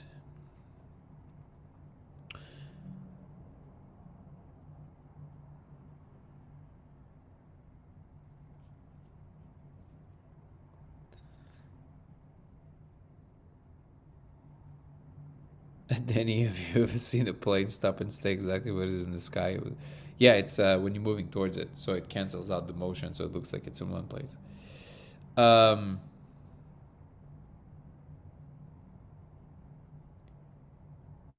Real and non-real are the same. That we separate to. I don't think you can describe something that is not real, but that's a very deep philosophical thing. So everything is real.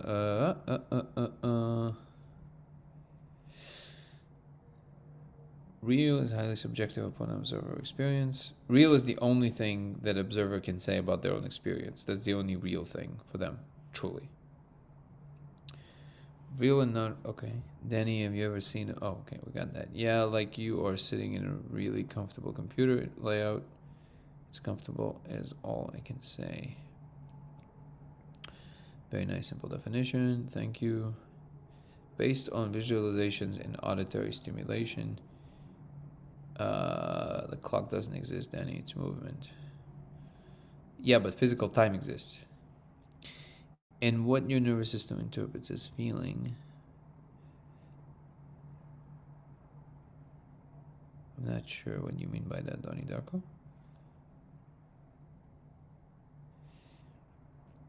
Time is just slide down the never ending that has no form, just rhythm waves carrying power. I don't think the medical end is advanced enough. We only believe we will never know. Wait. We only believe we will never know as much as we wish we could. Fascinating. Thank you, Grayson. Medicalling in your body. Just might not be there yet. Maybe you are right. I don't know. Beam me up, Scotty. That's funny. I don't think the medical technology is there yet. To do what, specifically? We in a simulation matrix or dream. I mean, there will be no difference.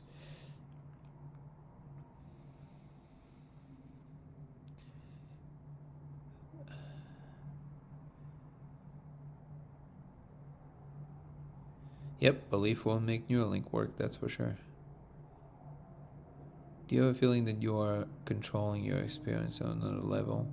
Maybe, but I feel like it's and I don't mean it in like a negative sense. I mean it in the most naked way possible. I feel like that's kind of irrelevant. Like if you can't experience the layer where you're making these decisions, then it's not really, you can't really say it's you, right? You can only say you are the thing that you're perceiving yourself to be. So I think all of these ideas about this is you, the higher self, I feel they're a little, um, I don't know what to call it, but they're a little missing the mark for me, because that it misses the point of what is meant by the word you. You refers to the thing you feel yourself to be. Now maybe there's some people that feel themselves to be the higher self. All the power to them. I don't. I can only claim that I feel like me here. I love you too, Grayson. When we die, theoretically nothing will be real. That's a good one way of thinking about it. Not even time. Donnie Darko, do you think medical trauma to the body can open new possibilities in your brain? That is an interesting point.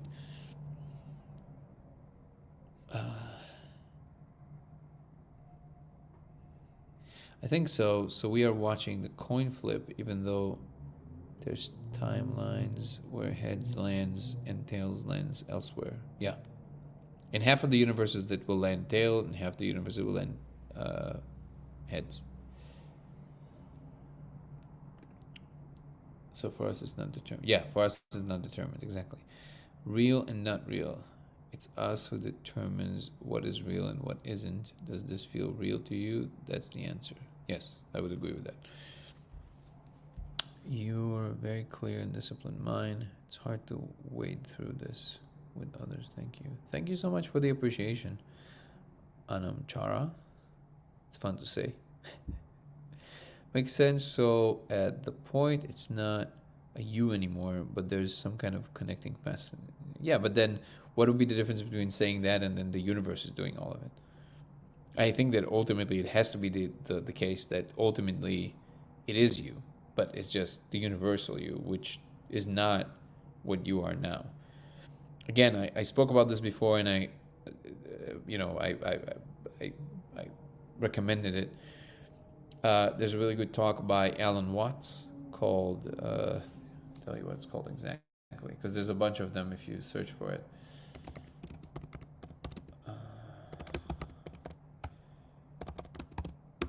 And I really love this bit because it really illustrates the point really well. It's called, oh, by the way, interesting. I'm not gonna play it right now, but just wow. Just out of curiosity, you guys tell me, do you guys hear this when I play this right now? TikTok will for sure, but YouTube, tell me if you hear this.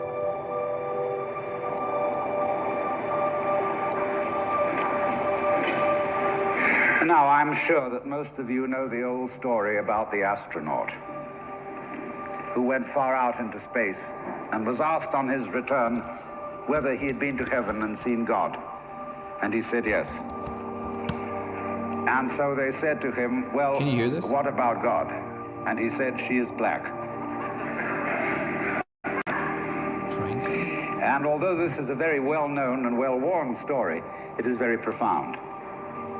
So this is called, it's 25 minutes, so we're not going to listen to it right now. Actually, we might, that might be a good idea. If people can hear it, I might just play it in the next one. But anybody who wants to listen to this, it's Alan Watts' Philosophy, parentheses, Nature of God.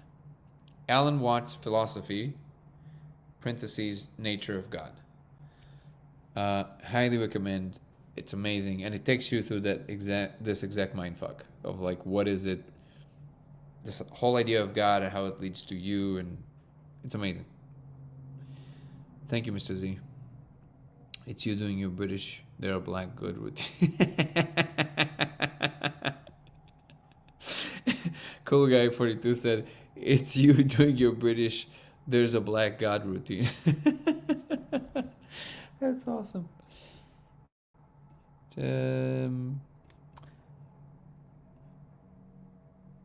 0.000110% it lands on its end, and they're like, what the fuck is this? Has to be a simulation, and nobody believes them. Maybe I'll do that tomorrow. Yeah, I'll just play. By the way, YouTube, if you don't mind, if you can press the like button on the live, it definitely helps the live. Thank you. So you think I'll predetermine every decision, just molecular interactions? Not predetermined. We just talked about it. So it will not be determinism in any shape or form, but you won't. There is no world in which you can describe somehow a conscious unit that is somehow outside of existence making the decisions for the next moment. Obviously, whatever decision is made, all of it is buffered by the prior state of the entire universe, including you in that universe making that decision. All of it is obviously tracing. Determinism means that all of this could have been foreseen from the beginning of time. That is not what's going on. In every timeline, there's enough fungibility in which you can split into infinite possibilities. From the perspective of one timeline, it is undetermined. However, it does not give you free will. Free will implies that whatever you feel yourself to be could have made another choice versus the one that he or she made. And you cannot describe a world in which somehow a conscious unit stands somehow outside of space and time, making the decision, and then goes back into space and time in which now the new decision is formulating. That doesn't make any sense. Whatever is happening, and every single step in every single moment in space and time that ever existed and ever will exist is the product of the prior causes that give rise to it. And your experience of it is part of it. So now, what I do think, which doesn't really get you out of the problem, but I do think that the only, I guess, free choice you have is the impression that you overlay on top of what's going on. Because you can interpret things in very different ways, sometimes even opposite ways. The easy example is that different people will look at the same situation and one person will have the completely negative perspective and one person will have the very positive perspective. But that's just a caricature version of this. Everything is like this, and it's not binary. You can have various degrees of how you think of a situation, what you think it means, and I think that ultimately it does inform the future states of what you are in the totality of existence, and therefore also is playing a role in the totality of existence. So, is it free? Free implies completely free of the other states of affair, and it can just kind of sit there, decide, no, I want this, no, I want this, and then that is the thing that's going to be appropriated. But the deeper understanding here is that there is no central unit. Not only there is no central unit making decisions, there's no central unit. I mentioned this sometimes. In Buddhism, there's a practice in which they repeat the phrase, there's no one here that all of this is happening to. And the mindfuck is that it's not metaphorical. This, in fact, is true. I'm going to repeat it. There's no one here that all of this is happening to. And to some degree, maybe some of the mind kind of understands there's something profound here, but the true impact of that phrase is when you manage to drop into a state in which you see that to be the case. There's no longer a central unit that you think is appropriating something. You realize conclusively that there is no central unit. There's no you seeing, they're just seeing. The function of seeing exists in existence and is now being appropriated in the little nook, the little corner of the universe where you sit or stand or lay. But there's no one that is seeing. There's just seeing. There's just hearing. There's just sound. And it takes a little bit of practice to get into it, but this in fact is true. And in fact it's unquestionably true, but it's, unless you've experienced it before, it's kind of hard to see how this is anything more than just, some people trying to sound profound. But I assure you that's true. And it's also very liberating, because when you realize the thing you think yourself to be is not actually there. Don't get me wrong, your body is real. Like this is happening. But the thing you feel, like the thing that you think about or feel to be when you say me, I like food, this is my car, all of these inward pointing vectors, the thing they're pointing to doesn't exist. There's just an empty, it's not a real thing. And when you fully experience that, even for a little bit, it starts eroding the impulses to defend that illusory thing in the middle, because you realize there's nothing to defend.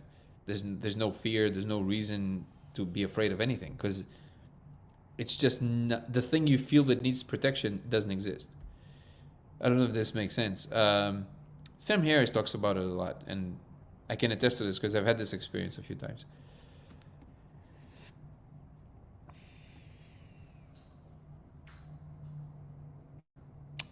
No, I'm not talking about determinism. I just outlined it. I'm not sure if this is my best attempt on being clear. So if I wasn't clear, I'm sorry, but I can't explain again why it's not determinism.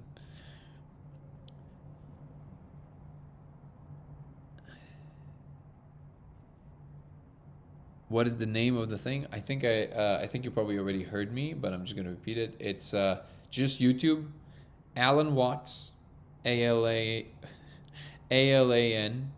Watts is WATTS, philosophy. So Alan Watts philosophy, and then in parentheses, nature of God. That's all you got to look. And the thumbnail, because maybe there's a few of them, is some weird guy in the galaxy with a snake coming from his right side, and he's holding his hand like this, and there's a snake coming from here. So if that's the thumbnail, that's the right clip. If it's all predetermined, then why do anything? Exactly. How many here feel like it, because I will like adjourn show, how many here feel that they would like me to play the full thing 25 minutes before we adjourn? And how many here feel like that's going to be annoying and a waste of everybody's time?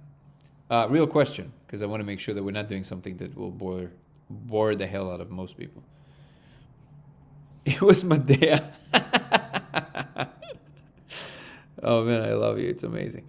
This is literally the butterfly effect movie. Yes, I agree with the whatever happens happening thing. We don't have time travel. That's a cool idea. I understand by I'm not sure how I understand it. Yeah. Oh, yeah, I see what you're saying. Kind of like if a tree falls in the woods and no one's around here, it doesn't make a noise. Kind of, only the postulation then from idealism is that the tree knows, and the woods know, and the ground knows, like everything knows. Albert Einstein would come on here and school me on a relativity argument and win. Only he would do it in German or in broken English. So I understand, but I don't know how. Wait. I understand, but I don't know how I understand. So about my phone, it does its own thing sometimes. I can see. Just got here. So go ahead. Oh, Stranger 9. Okay. Yeah. Okay. So let's see what other people say. I might play it then.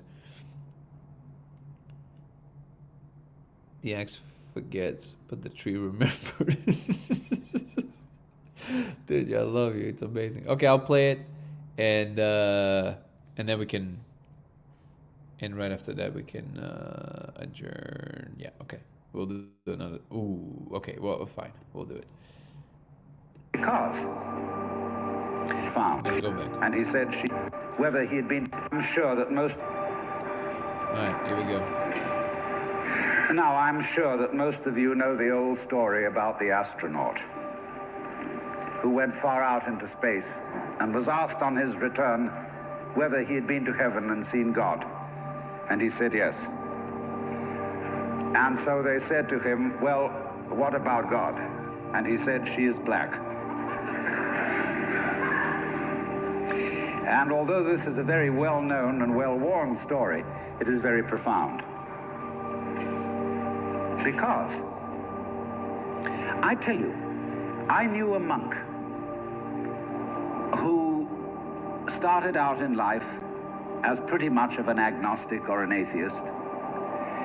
And then he began to read Henri Bergson, the French philosopher who proclaimed the vital force, the élan vital, and so on. And the more he read into this kind of philosophy, the more he saw that these people were really talking about God.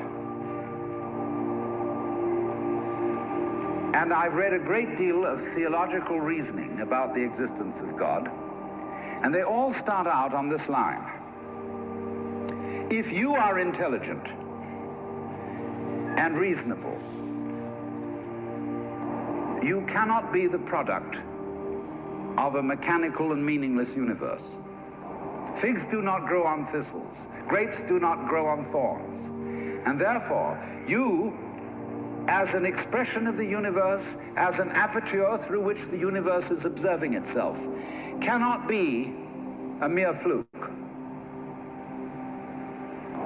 Because if this world peoples, as a tree brings forth fruit, then the universe itself, the energy which underlies it, what it's all about, the ground of being, as Paul Tillich called it, must be intelligent. Now, when you come to that conclusion, you must be very careful, because you may make an unwarranted jump. Namely, the jump to the conclusion that that intelligence, that marvelous designing power which produces all this, is the biblical God. Be careful. Because that God, contrary to his own commandments, is fashioned in the graven image of a paternal, authoritarian, beneficent tyrant of the ancient Near East.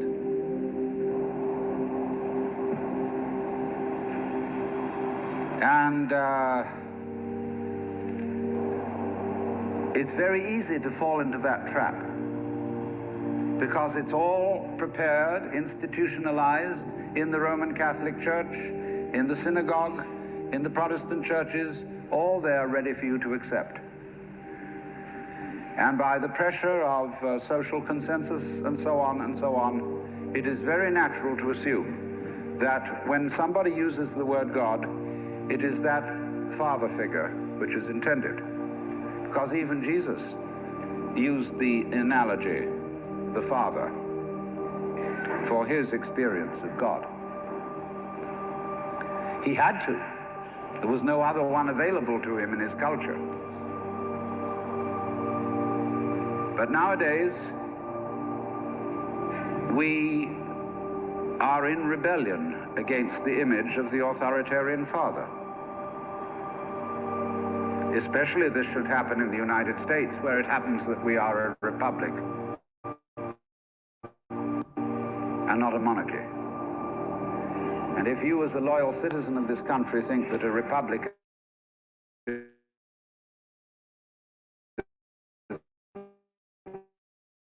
the best form of government, you can hardly believe that the universe is a monarchy. Reject is not necessarily to be an atheist. Although I have advocated something called atheism in the name of God. That is to say,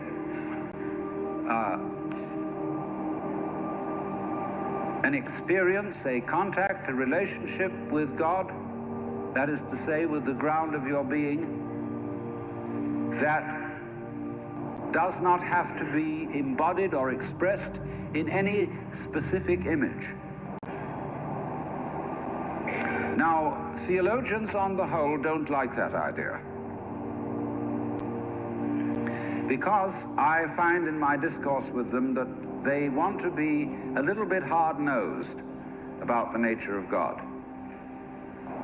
They want to say that God has indeed a very specific nature. Ethical monotheism means that the governing power of this universe has some extremely definite opinions and rules to which our minds and acts must be conformed. And if you don't watch out, you'll go against the fundamental grain of the universe and be punished in some way. Old-fashionedly, you will burn in the fires of hell forever. More modern-fashionedly, you will fail to be an authentic person. It's another way of talking about it. But there is this feeling, you see, that there is authority behind the world, and it's not you. It's something else. Like we say, that's something else that's far out. And therefore, this Jewish, Christian, and indeed Muslim approach makes a lot of people feel rather strange, estranged from the root and ground of being. There are a lot of people who never grow up and are always in awe of an image of grandfather. Now, I'm a grandfather. I have 5 grandchildren, and so I'm no longer in awe of grandfathers. I know I'm just as stupid as my own grandfathers were, and therefore I'm not about to bow down to an image of God with a long white beard. Now, naturally, of course, we intelligent people don't believe in that kind of a God, not really. I mean, we think that God is spirit, that God is very undefinable and infinite and all that kind of thing. But nevertheless, the images of God are have a far more powerful effect upon our emotions than our ideas. And when people read the Bible and sing hymns, Ancient of Days, who sittest throned in glory, immortal, invisible, God only wise, in light inaccessible, hid from our eyes, they still got that fellow up there with a beard on. It's way in the back of the emotions. And so we should think, first of all, in contrary imagery, and the contrary imagery is, she's black. Imagine instead of God the Father, God the Mother. And imagine that this is not a luminous being, blazing with light, but an unfathomable darkness, such as is portrayed in Hindu mythology by Kali, K-A-L-I, the Great Mother, who is represented in the most terrible imagery. Kali has a tongue hanging out long, drooling with blood. She has fang teeth. She has a scimitar in one hand and a severed head in the other. And she is trampling on the body of her husband, who is Shiva. Shiva represents also, furthermore, the destructive aspect of the deity, wherein all things are dissolved so that they be reborn again. And here is this blood-sucking, terrible mother as the image of the supreme reality behind this universe. Imagine, it's the representative of the octopus, the spider, the awful-awfuls, the creepy-crawlies at the end of the line, which we're all terrified of. Now that's a very important image, because let us suppose, just for the sake of argument, that all of you sitting here right now are feeling, well, fairly all right. I mean, you're not in hospital. You don't have the screaming memes. You have a sense, you probably had dinner and are feeling pretty good. But you know that you feel that you're fairly good because in the background of your minds, very far off in the background of your minds, you've got the sensation of something absolutely ghastly that simply mustn't happen. And so against that which is not happening, and which doesn't necessarily have to happen, but by comparison with that, you feel pretty all right. And that absolutely ghastly thing that mustn't happen at all is Kali. And therefore, at once, we begin to wonder whether the presence of this Kali is not in a way very beneficent. I mean, how would you know that things were good unless there was something that wasn't good at all? Now Now I'm not putting this forward as a final position. I'm only putting it forward as a variation, as a way of beginning to look at a problem and getting our minds out of their normal ruts. She's black. Well, she, first of all, feminine, represents what is called philosophically the negative principle. Now, of course, people who are women in our culture today and believe in women's lib don't like to be associated with the negative, because the negative has acquired very bad connotations. We say accentuate the positive. Well, that's a purely male chauvinistic attitude. How would you know that you were outstanding unless, by contrast, there was something instanding?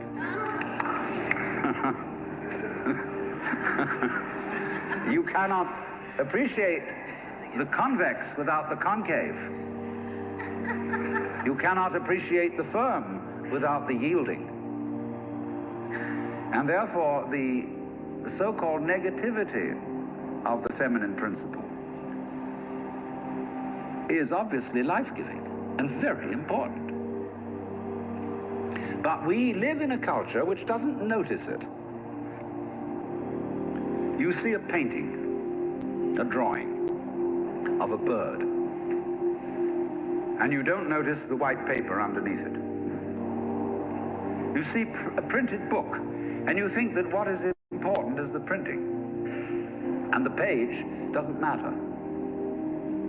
And yet, if you reconsider the whole thing, how could there be visible printing without the page underlying it? What is called substance, that which stands underneath, underneath, stands. To be substantial is to be underlying, to be the support, to be the foundation of the world. And of course, this is the great function of the feminine,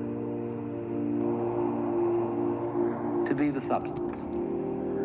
And therefore, the feminine is represented by space, which is, of course, black at night.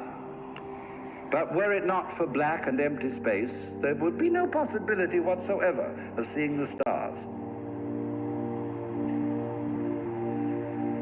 Stars shine out of space, and astronomers, very high-powered astronomers, are beginning to realize that stars are a function of space. Now, that's difficult for our common sense, because we think that space is simply inert nothingness. But we don't realize that space is completely basic to everything. It's like your consciousness. Nobody can imagine what consciousness is. It's the most elusive, whatever it is, that there is at all, because it's the background of everything else that we know. Therefore, we don't really pay much attention to it. We pay attention to the things within the field of consciousness, to the outlines, to the objects, to the so-called things that are in the field of vision, the sounds that are in the field of hearing, and so forth. But what it is that ever it is that embraces all that, we don't pay much attention to it. We can't even think about it. It's like trying to look at your head. You know, you try to look at your head, and what do you find? You don't even find a black blob in the middle of things. You just don't find anything. And yet that is that out of which you see, just as space is that out of which the stars shine. So there's something very queer about all this. That which you can't put your finger on, that which always escapes you, that which is completely elusive, the blank, seems to be absolutely necessary for there to be anything whatsoever. Now let's take this further. Kali also is the principle of death, because she carries a scimitar in one hand and a severed head in the other. Death. This is tremendously important to think about. We put it off. Death is swept under the carpet in our culture. In the hospital, they try to keep you alive as long as possible in utter desperation. They won't tell you that you're going to die. They, when their relatives have to be informed that it's a hopeless case, they say, don't tell this to the patient. And all the relatives come around with hollow grins and say, well, you'll be all right in about a month, and then we'll go and have a holiday somewhere and sit by the sea and listen to the birds and whatnot. And the dying person knows that this is mockery. Well, of course, we've made death howl with all kinds of ghouls. We've invented dreadful afterlives.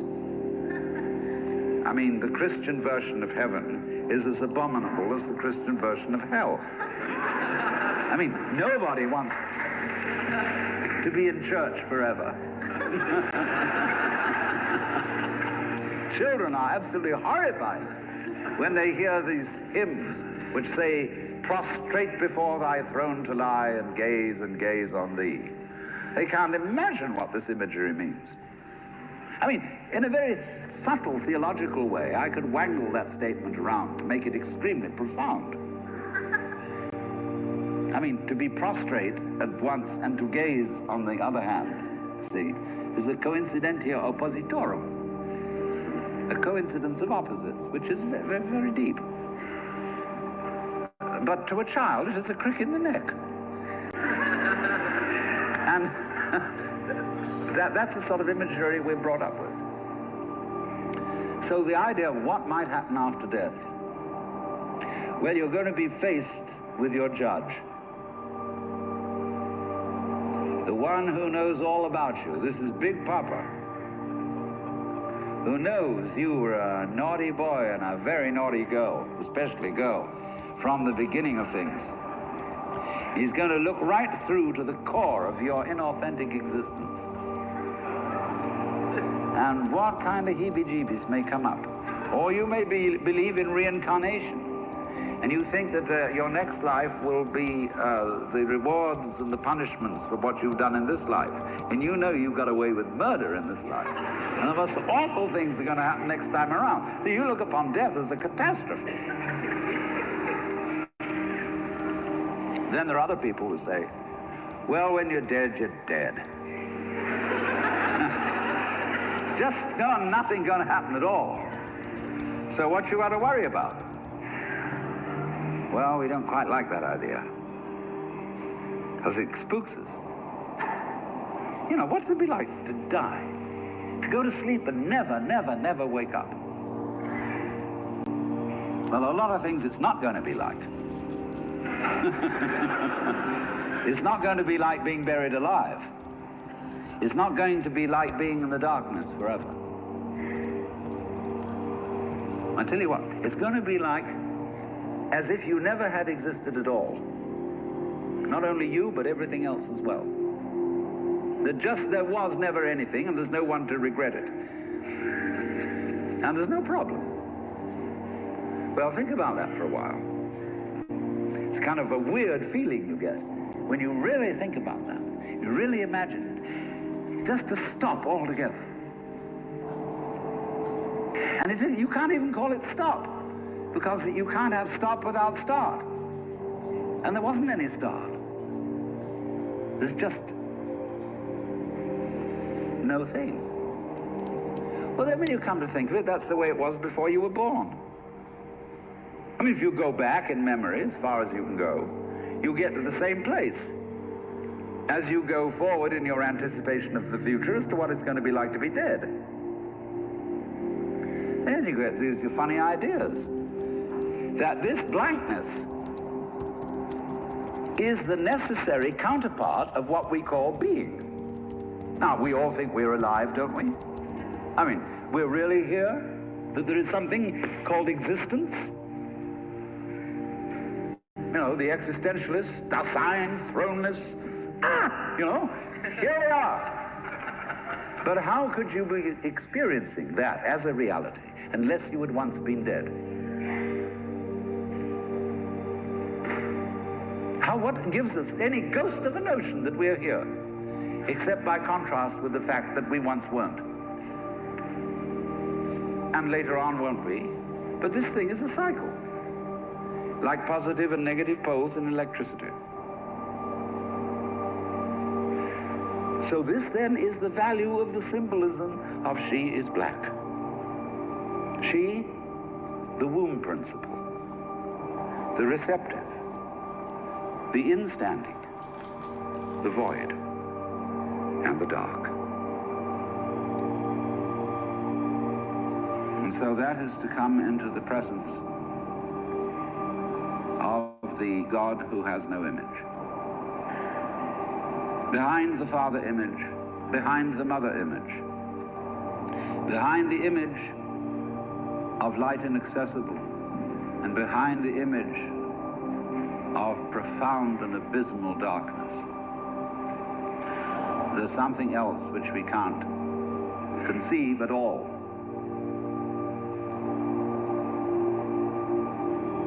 Dionysus the Areopagite called it the luminous darkness. Nagarjuna called it Shunyata, the void. Shankara called it Brahman, that which can only, of which nothing at all can be said. Neti neti, beyond all conception whatsoever. And you see, that is not atheism in the formal sense of the word. This is a profoundly religious attitude, because what it corresponds to practically is an attitude to life of total trust, of letting go. When we form images of God, they are all really exhibitions of our lack of faith. Something to hold on to, something to grasp. How firm a foundation, what lies underneath us, the rock of ages, or whatever, Ein feste Burg. But when we don't grasp, we have the attitude of faith. If you let go of all the idols, you will of course discover that what this unknown is, which is the foundation of the universe, is precisely you. It's not the you think you are. No, it's not your opinion of yourself. It's not your idea or image of yourself. It's not the chronic sense of muscular strain, which we usually call I. You can't grasp it. Of course not. Why would you need to? Supposing you could, what would you do with it? And who would do what with it? You can never get at it. So there's that profound central mystery. And the attitude of faith is to stop chasing it. Stop grabbing it. Because if that happens, the most amazing things follow. But all these ideas of the spiritual, the godly, as this attitude of must. And we have been laid down the laws which we are bound to follow. All this jazz is not the only way of being religious and of relating to the ineffable mystery that underlies ourselves and the world.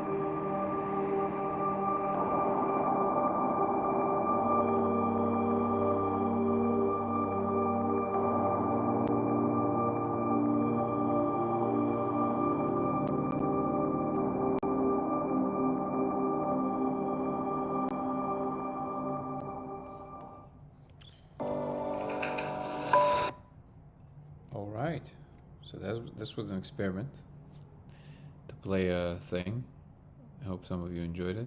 See, Mr. Z is going haywire there on pointing out his opinion that Alan once was basically just an entertaining drunk. I mean, I don't want to get too deeply into it, but I'm just going to point out that the choice of focusing on any element of anybody and then making the comparisons that you make, which you can make infinite number of them, says more about you than about anyone else. And I don't mean it as an insult, I'm just saying it as a fact. Something to consider.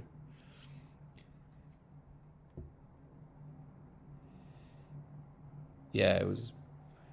And all I can say is that I can assure you, from my experience with these people, that in every domain of the seeking of the higher answers, including in the spiritual traditions and the Eastern traditions, you will always find hubris, no matter how well disguised. The claim that the Buddhists make is also hubris because the claim is for everything. The second you make a claim for everything, it's hubris of a kind. And it doesn't matter how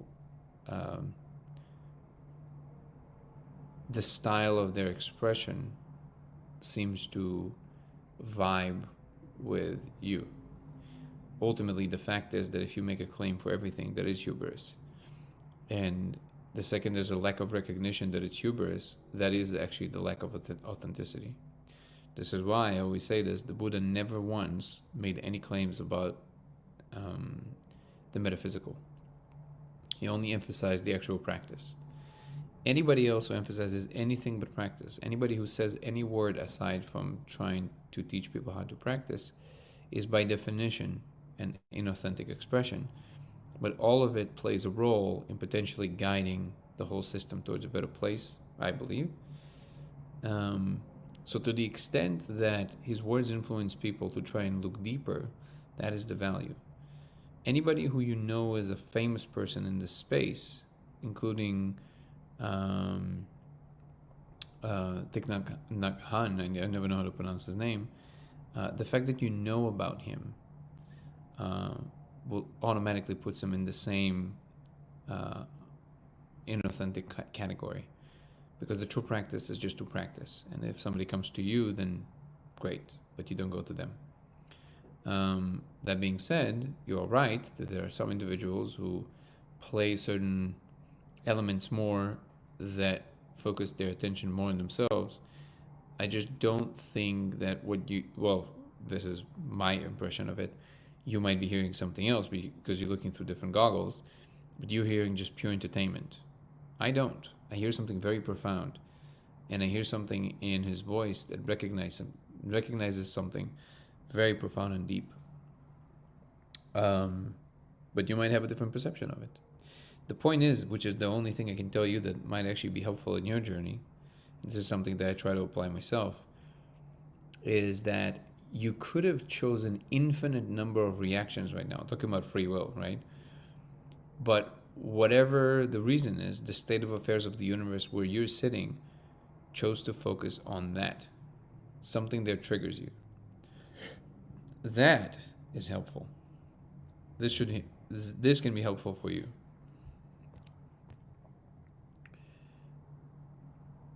Imagine bringing back John Wayne or Abraham Lincoln or Thomas Jefferson or Winston Churchill.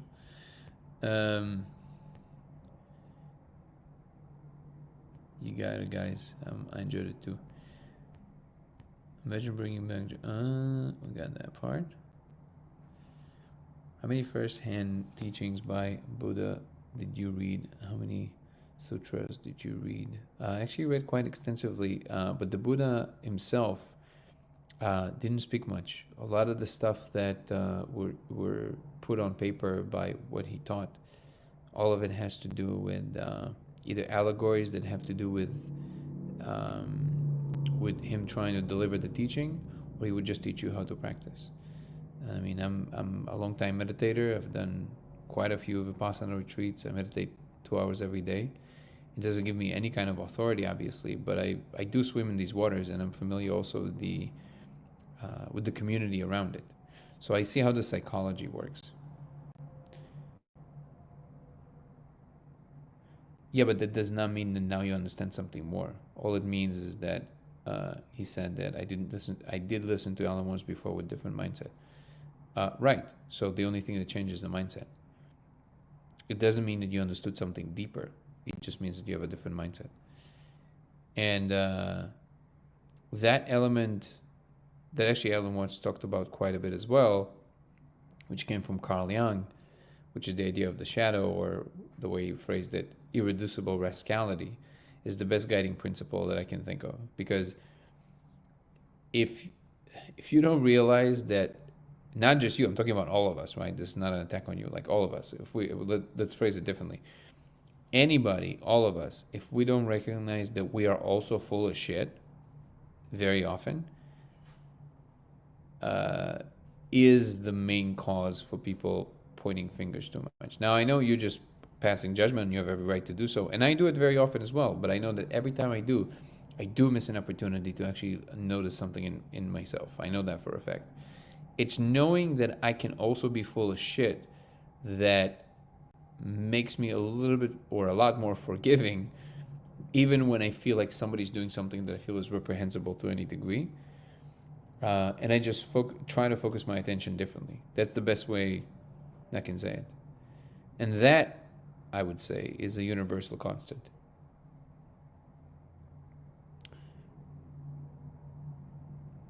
Yeah, so just so you know, the Ram Dass definitely had a long way to go. Because he actually presented himself as something, he was wonderful. But if you're talking about an entertainer, come on. And it just, you connect more to the style, that's all. A lot of it comes out more when you see him talking to people that invoke more of that element in him. I don't know if you ever watched it, maybe you have, but if you watch the conversation of Ram Dass with Terence McKenna, you can just Google Terence McKenna Ram Dass, you will see a lot of this like human element comes out, which I would claim is more what Ram Dass was really. And this is not to say that it wasn't a wonderful teacher. It's just that these comparisons are unfruitful because they don't get to the core of anything. Alan Watts is dead. There's nothing you can do to change it. You either can be moved by it or not. But the passing of the judgment of it does nothing aside from you passing judgment. It's not actually changing anything for you. And that's the only thing that you want to be aiming for. Also, by the way, just again, the teaching of the Buddha are not in the sutras. The teaching of the Buddha is in the practice. Only in the practice, I assure you that. So I don't know if you ever practiced, but when you practice, you start realizing that very quickly. That all these words is just noise. When you practice, you start to understand it through your body, which is a very different kind of thing.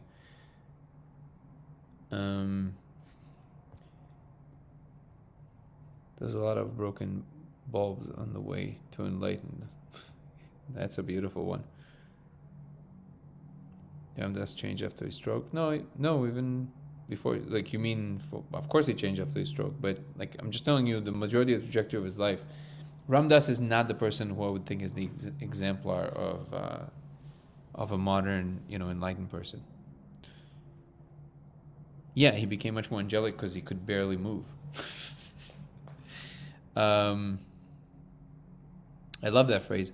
There's a lot of broken bulbs on the way to enlighten them. What's up, Larry? How you doing, brother? I'm actually on the way out, so thank you for joining, but we're leaving now. So see you everybody tomorrow. Peace and love. You too, Mr. Z. Hope to see you tomorrow. Peace.